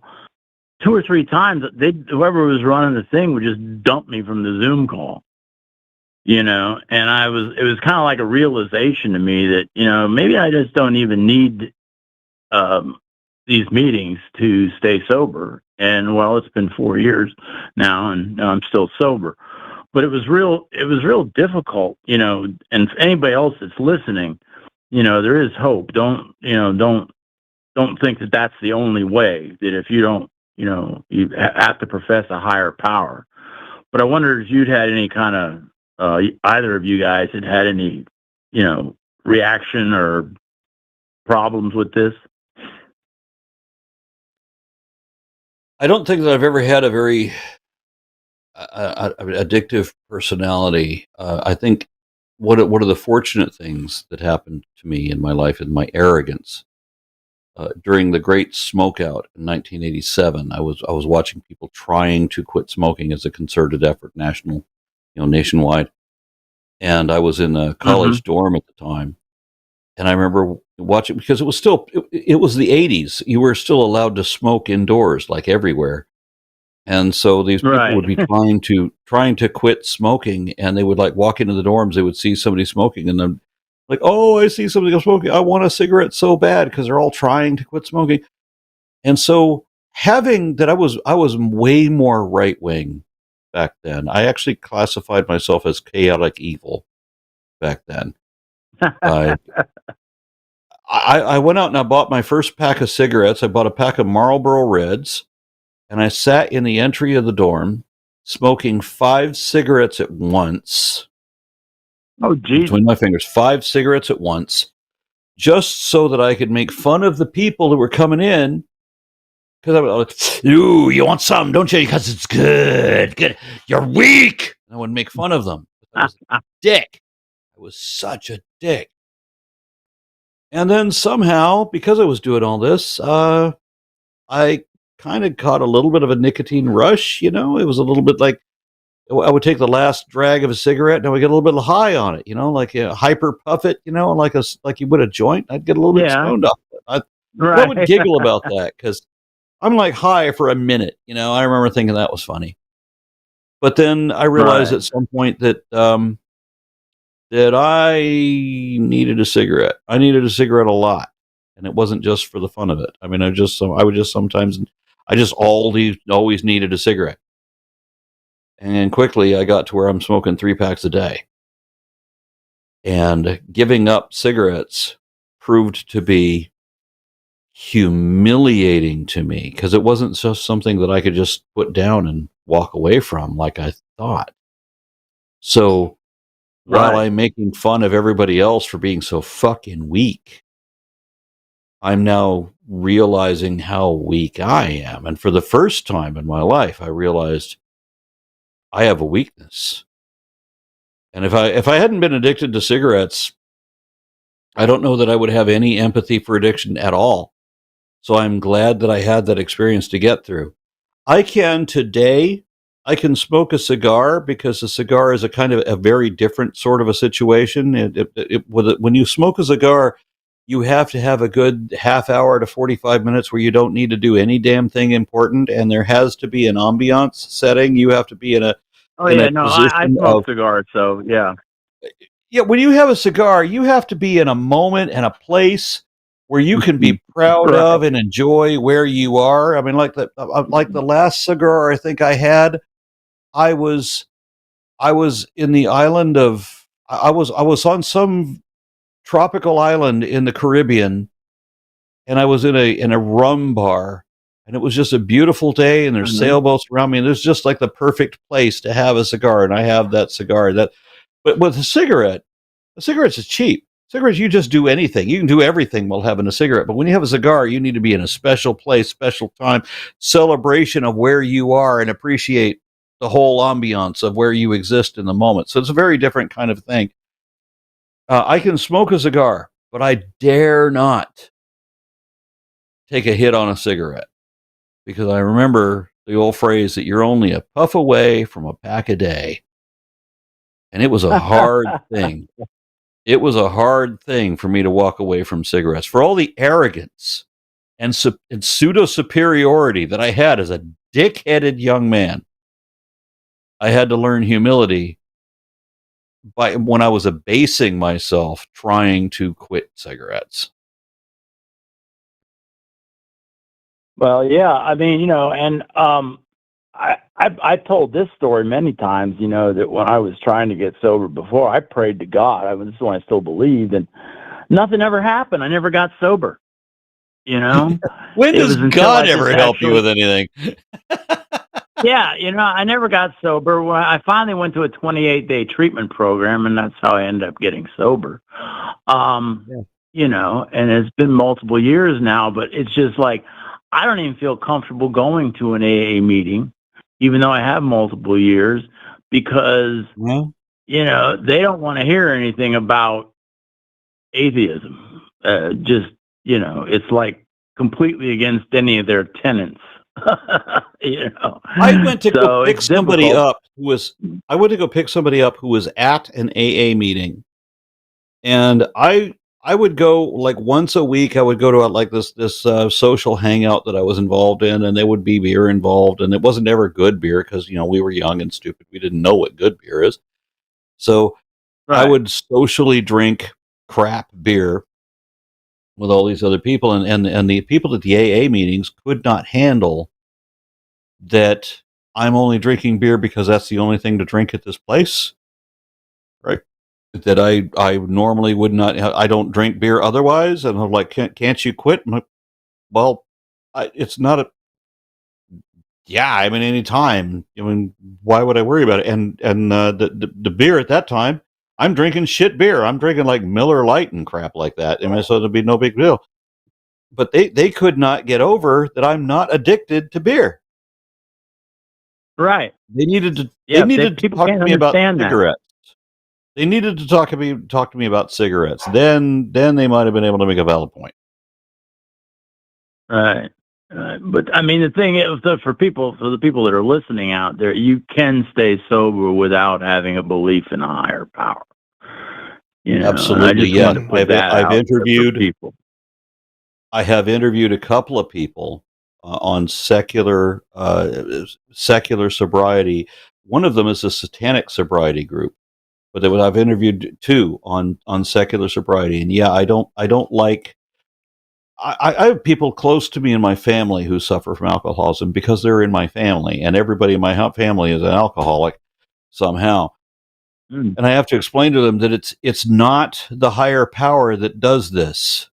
I don't mean to sound cheesy, but it is in you the whole time. You have to rely on you, because there ain't no spooky ghost that does anything for you.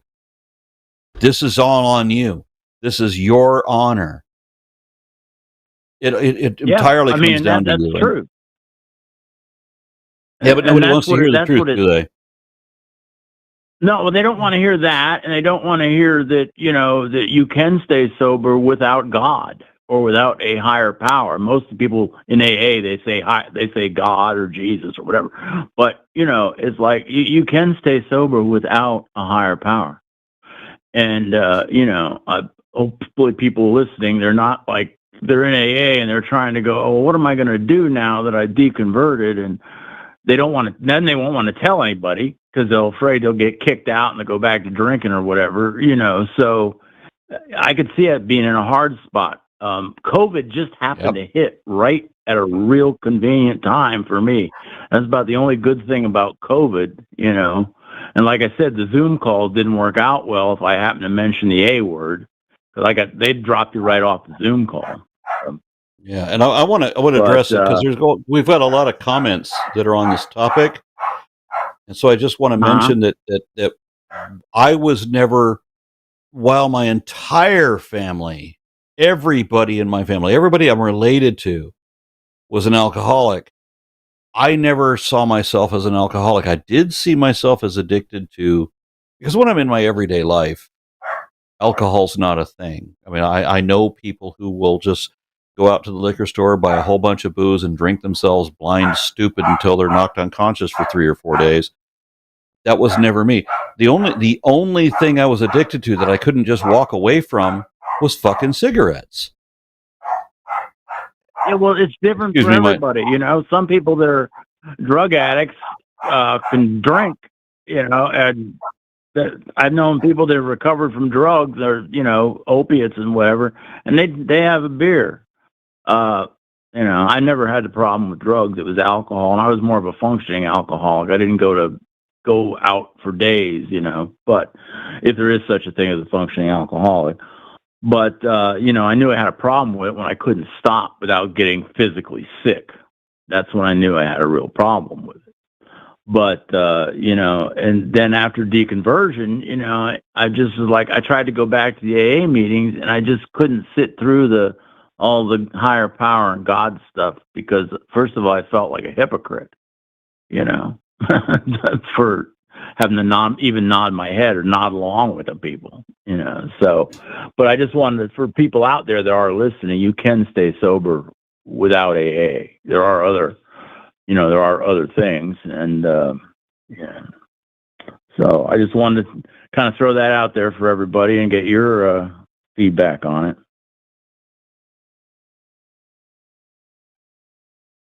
Well, I appreciate that. I have to apologize for my dogs deciding, oh, you're broadcasting? Let me just bark my face off for no damn reason. Oh, yeah. Well, I had to pause the video. I have it up on my tablet. I had to pause it because there's about a minute and a half delay. So, but anyway, all right. Well, thanks a lot, guys, and you have a good evening. Good night. Somebody in the chat mentioned that they had never smoked, but that they heard that quitting smoking was the hardest thing to do. Excuse me for my dogs. This is my only moment to say this, and my dogs don't fucking understand. But when you smoke cigarettes, this prompts, this is like a morphine-related kind of addiction. It prompts the same sort of endorphins as a morphine addiction.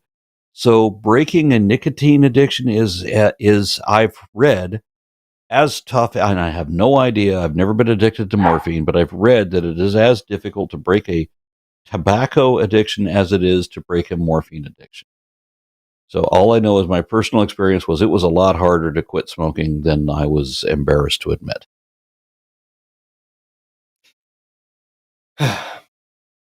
I was trained from a young age to hate cigarettes, so I avoided all of that. When in '87, when you were talking about the Great Smokeout and being arrogant, I think at that same time, young Elwin, who couldn't pronounce R's, would go around at family reunions and pull cigarettes out of the mouths of family members for smoking. So that was me at that same time.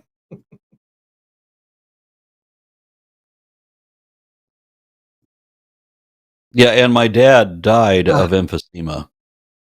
And I remember being at his deathbed and with him begging both of my brothers to quit smoking as he's dying of emphysema. A decade later, and so far as I know, neither one of them quit smoking. But I already had. Anyway, let me see. What do we got for the... Do we have another caller on the line? Let me check. I've got too many applications open. There it is. Nope. We do not. Okay, so I'm guessing then, since I don't see anybody on the call-in queue anymore, I guess we're going to be moving to super chats. Super. Excelente. All right, let me see if I can get back to the right I screen. can. Yep. All right, so All right. $10 from William Matz. Supernatural, the show, had the worst hell I've ever seen. Just being in a single file line with nothing to do but jump at the end to get back in line. No thanks. I've never watched the show, unfortunately. I haven't either. Aaron, you read this one? All right, $5 from Monkey at Typewriter. Writes down Aaron's explanation of absolute time, and that's why I'm not actually late. My boss. You're still fucking fired. Good show.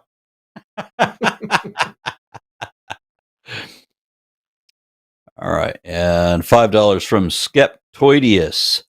I got my AWUS036ACS Wi-Fi dongle today. Now, if I'm testing the security of my network by intentionally trying to crack the network via a handshake capture,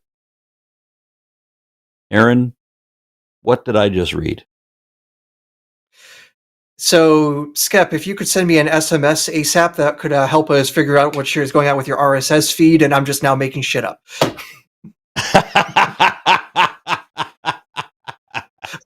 Yes, I would suggest the problem is the carburetor. It's the Johnson rod. You got to replace the Johnson rod. All right. $10 from Ericapedia. So came in late, just walked in on a UTC everywhere conversation, and I'm here for it.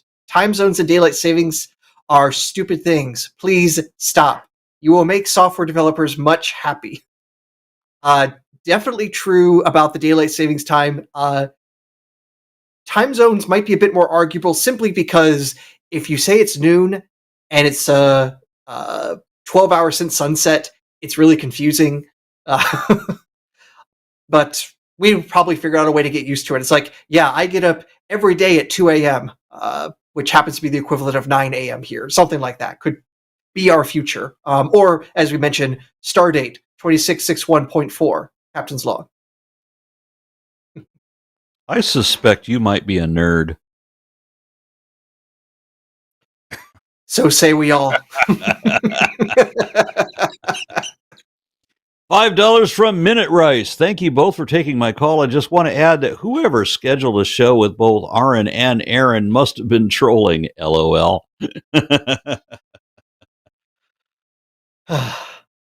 I want to do a show, Aron, Aaron, and Arden, because nobody's going to say my name right until they see all the options. I think the other night as well, there was a female Aaron as well. So we could really combine all of our similarly pronounced names and just be completely bonkers and trying to figure out who's talking to what. All right. Well, I'm surprised that there was only that many super chats because normally we do get quite a bit more. So a little surprised at that. But do you have any closing statements, Aaron? It's your moment. Come up with something. Well, all right. So I can imagine part of the reason we're lower on super chats is because I saw that there was a lot of giving last night when it came to making money for freedom from religion. Or no, sorry, that's another organization. Recovering from religion. That's another good organization too. We got lots of good R-based secular organizations. I'm glad we had that excellent turnout, and it's good to be part of an organization that helps other good organizations. Yeah, that was pretty amazing when they put a goal of, I think it was 35,000, and we did 30,000 over that. We did the goal over the goal almost. So that was quite impressive. And I have to say that was all on Jimmy, because I wouldn't have. I don't know how to do sales, and so I would just be doing my normal stick, and then Jimmy would intercede and say, "Hey, we need to do this thing to bring in money." Oh yeah, that's why we're here. So thank you, Jimmy, for that. All right, well, I guess that will close it out. Bucket of Chuckles, Aaron, good to see you again. Help me get my green screen working, because I don't have the the thing that you have. I have the Haunted Mansion behind me, or normally would. So it's a little awkward to have the setup that I worked so hard on, and then when I come on and like, what, I don't have that? Okay, fine. Literally, all I did was type in this camera green screen tutorial and found free software. You're going to tell me to do my own research. I see how you are. The website you're looking for is on the other side of the flat Earth. All right. With that, All I right. guess. We got another super chat. Oh, we do. Brilliant. Yes, up on the screen right now. So, $5 from Carissa. What a great name. Carissa Grimm. Money for a random fun fact. Aaron, you got a random fun fact? Fun fact. Okay. The sound of two colliding black holes. Now, you might think, hey, in space, no one can hear you scream. You're not going to hear black holes. But when two black holes are orbiting each other and coming in for its collision, it gives off gravitational waves. And if you convert that wave to sound, it is audible to the human ear. It's the same level of frequency. So if you take the sound of merging black holes, the sound that you hear from the most powerful collisions in the universe, whoop.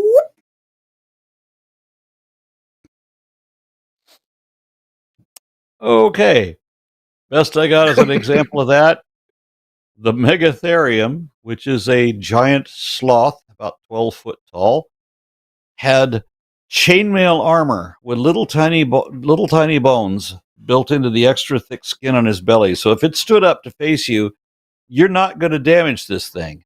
But it had foot-long claws on insanely powerful limbs, and the only thing it could do fast was slice you in half like Wolverine.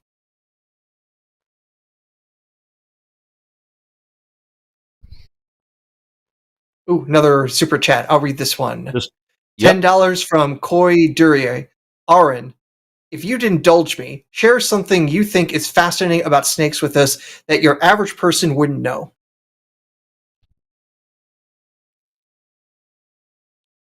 The level of compassion that I see in snakes, particularly when you hand raise them, but not even then, sometimes even when you pick them up wild.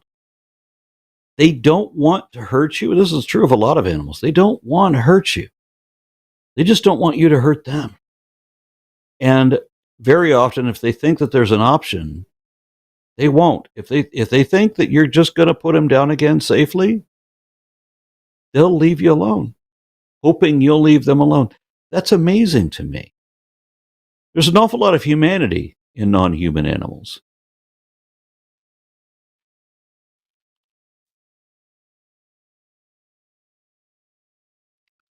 This one, $5 from KC. Aron, I know you do a lot of evolution talk, and this may be out of your lane, but can you help me explain abiogenesis better? Yeah. What they always ask you for is for an single experiment where you pour in the dirt or whatever and into the mixer or the blender or whatever, and out comes a rabbit. It ain't like that. Life biochemistry is insanely complex.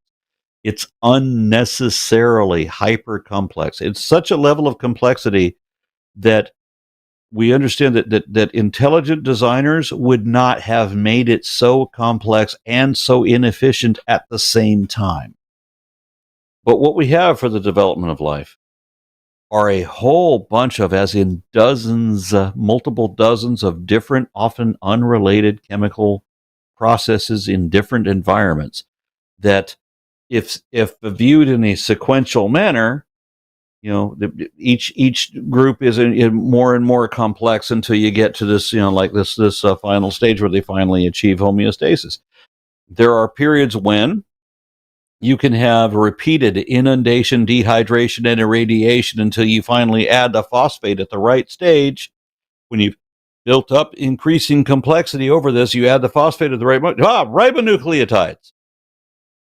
That's kind of how that works. It's not at all like what the creationists want to ask for, but then the creationists want to ask for a fish, a single individual fish named Steve, who decided to grow legs one day and become a tetrapod in one lifetime.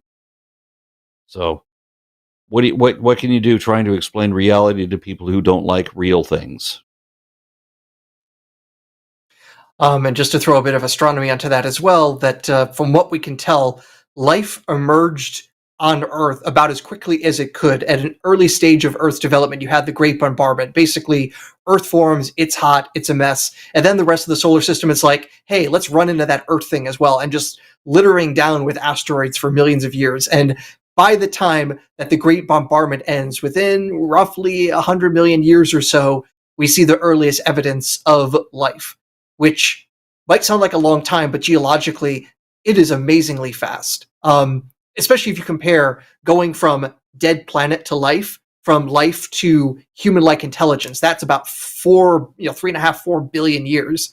So frankly, in a way, getting life is easier than getting intelligence in that sense. I want to do a video on that where we talk about how long it was that we had life on this planet that was unable to fully appreciate a sunset.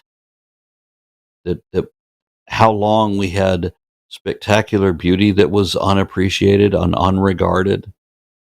The way that humans would appreciate certain things. I don't know, but certainly we think that the universe is all about us. But all there was for like nearly 4 billion years is death and predation and starvation and calamity, until we come along and then make it worse.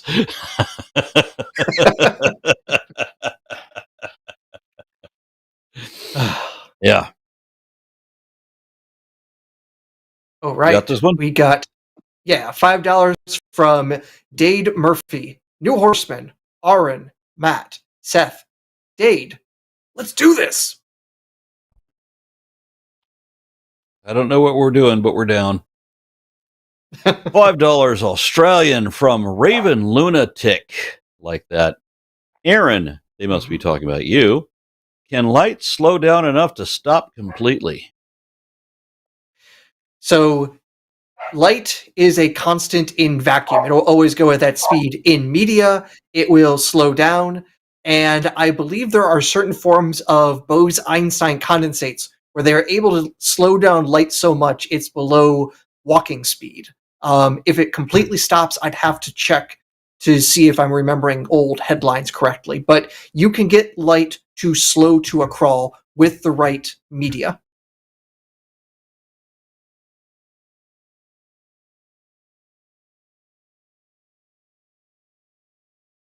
All right. $5 from Lone Drow. Aron, you deserve almost all the credit for helping a former creationist, myself, make sense of evolution. I can't begin to express my gratitude.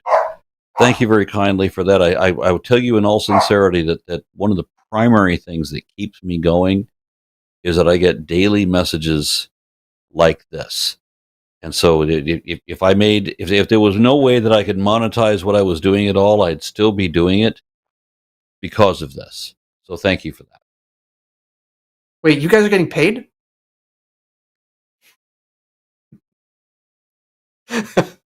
All right, we got $5 from Thump10. I know I'm not pronouncing that right.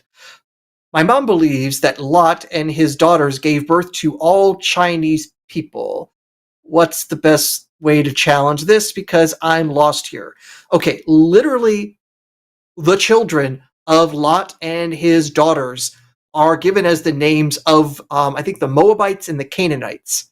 So the text itself would tell you that ain't Chinese. And I'll also tell you that, boy, oh boy, is there a big difference between Chinese and Hebrew? Like, not even close to being related.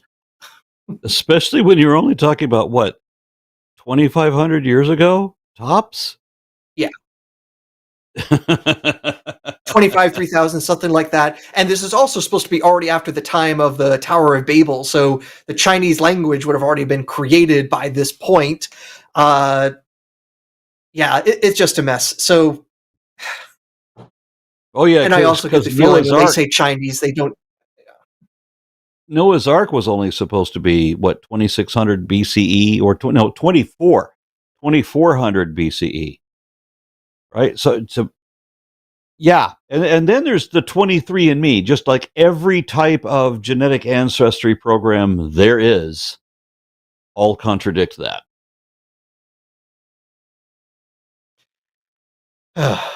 Now, I do want to ask my wife about this. She is Chinese, so she'll get a kick out of it finding out that someone thinks her entire country is due to Middle Eastern incest.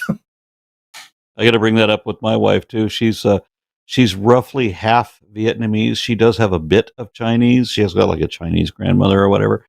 And so whenever we see anything posted in any Asian language, I ask my wife what it says, and she looks at me and says, "Racist."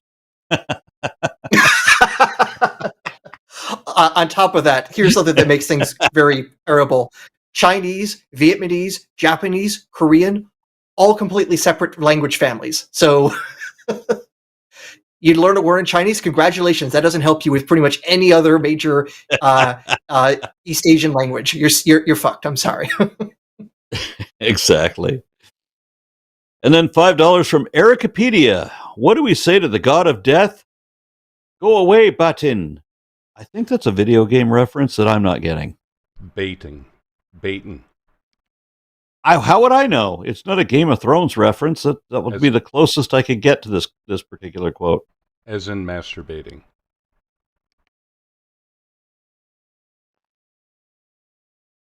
Okay. Thank you for that. So right, we're going to Aaron? end our super chats on a masturbation joke? Really? Aaron, thanks, chat. You're really dicking around tonight. Where are you going from here? Well, you mean tonight or more generally? More generally, where can people find you? What are you promoting? What are you about? Okay. All right. Okay. Never mind. We got another chat, and it's your turn. Read it. All right. Yeah. So we got $6.66 from the most evil of Canadians, Chada Kitten. I again almost certainly am mispronouncing that name, but for those $6.66 Canadian cents, I'm trying to quit smoking weed right now, and it's been really tough. Tried cold turkey and failed, so now trying to taper off. Any advice?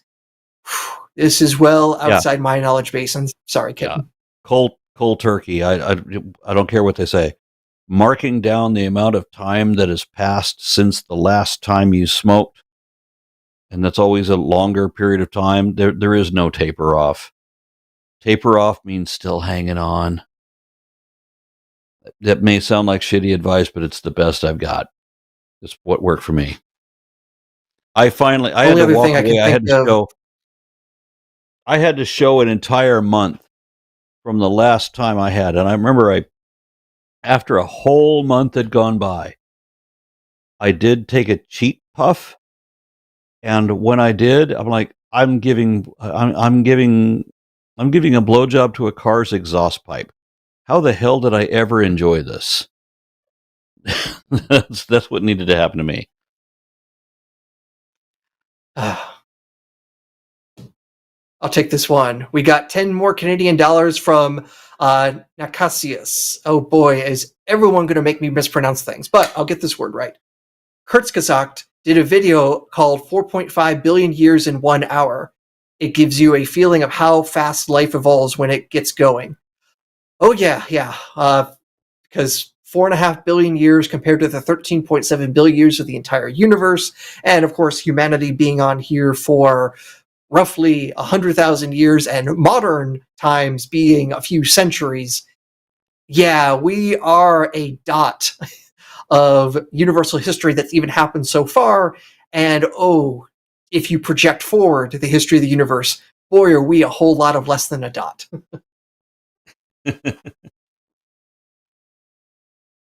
$4.99 from Chakoseki. Aron, can you please expound on this Gog? Expound on this Gog and Magog nonsense the Bible thumpers are aroused about with the ongoing conflict in Gog. God, I have to confess, Gog and Magog, with respect to the conflict in Gaza, I'm failing to draw a connection. Other than every time there's a conflict, somebody looks for what Gog and Magog are. When Hal Lindsey did his whole End of the World was coming in 1988, I think it was Russia and China was Gog and Magog or something like that. Basically, insert enemy name here. Yeah, I mean, like everybody's set of prophecy is for the time of their day, right? So it's either the Syrians and Palestinians or the Russians and Chinese. It just depends on which area you're reading it from.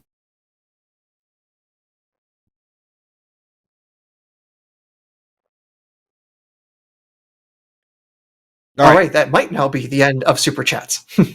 That might now be the end. All right, so I was asking you about where you're going from here, what projects you're working on, anything you want to promote or to let everybody know about. This is your moment to do that.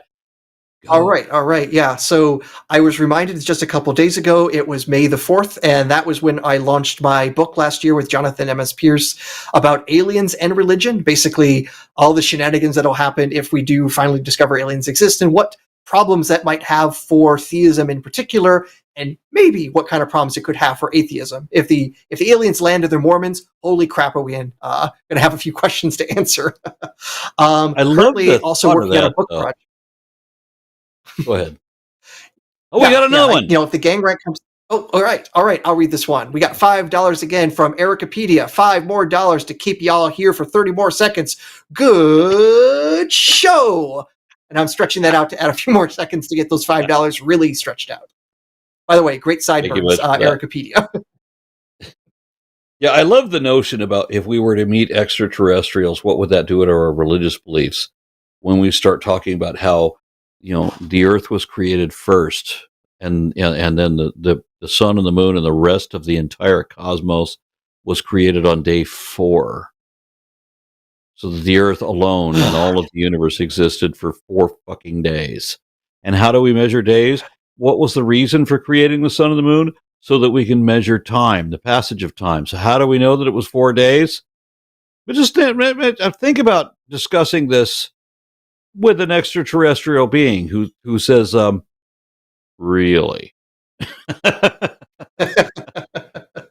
The fact that the priestly author of that part of Genesis said, and he made the stars also, just proves they have no clue what was out there. It's like, you don't just you don't yada, yada, yada over the rest of the universe. So it took you 4 days of whittling on this one tiny pebble, but you sneezed out the entire rest of the cosmos at the same instant as an afterthought. All right, so $4.99 from Chakuseki. Thanks, Aaron. Any thoughts on relativistic weaponry, for example, the ones used in 3-body problem, strange matter? Thanks. I'm going to suggest that this is probably a physics question. That's why they pointed to you. Yes, not only is it a physics question, but it's actually something I address in my book, Aliens and Religion, Where Two Worlds Collide, now available on Amazon. Bye. Now, that's what we call self-promotion. Now, the idea of relativistic impactors is actually pretty interesting because if I take, I think if I take these couple objects together, this is roughly a kilogram. You get a kilogram of anything. Books, DVDs of the 1998 copy of Godzilla, whatever it is, a kilogram of anything. Get that up to about 99.9% the speed of light. It impacts with the Earth. It's got the same level of energy as an atomic bomb, or actually a hydrogen bomb. I think the numbers work out. So quite literally, just shoot anything close to the speed of light, and it will be absolutely devastating. And because it's going pretty much light speed, you won't even see it coming. You literally will have no chance to even see the moment between it arriving and your destruction. So yeah, it's pretty nasty and scary. Chakuseki, I hope you're not talking about a really terrible weekend plan. Then $25 from Miss Distracted. This is me. This is mine to read, right? $25 from Miss Distracted. Right. Love you guys. I have nothing cool to say, but if you have a hognose snake, can I see it? They're so cute. I have a number of hognose snakes, but they are in. It would take me minutes to go get them. So sorry. Best I can do is this. All right. I don't have anything to say about what I'm doing. I'm working on a video that I'm excited about. I'm doing another phylogeny video. Those, however, take a lot of time and effort. Surprisingly and embarrassingly, more time in research and composition than any other video that I do. And the frustrating thing about that is that if I were to just to turn on the camera and rant about a socio-political problem, those get the views. That's where I make my money every month. But I prefer to make phylogeny videos. I prefer to explain the science. But YouTube revenue does not pay for those. So if you like that kind of content, do please hit me up on patreon.com/ARONRA. Every month seems to be a tighter struggle than the month or certainly the year before. So I need all the help I can get. Please support me that way. Aaron? I have a website, DrAaronAdair.com. So that's basically CV, what I've done, links to other social medias. Current project I'm working on that's of interest, perhaps. I've been working with my co-author from the last book on the Exodus and its historicity or lack thereof, what we can and can't say about that story. And I've been coming to some fascinating conclusions along the way. Have I found God? Maybe it's at the bottom of the Red Sea, but you'll have to find out when I'm done. Just check under the couch cushions. You'll be amazed what's down there. All right, this one's your turn, I think. All right, we got $5 from Sile. I'm going to pronounce that as $5 to keep you here for 2 more seconds. That did the trick. It worked. All right. Before anybody else does that, good night, everybody. Good night, all. Adios. All right. Teach me how to get set up the green screen for this. I will try.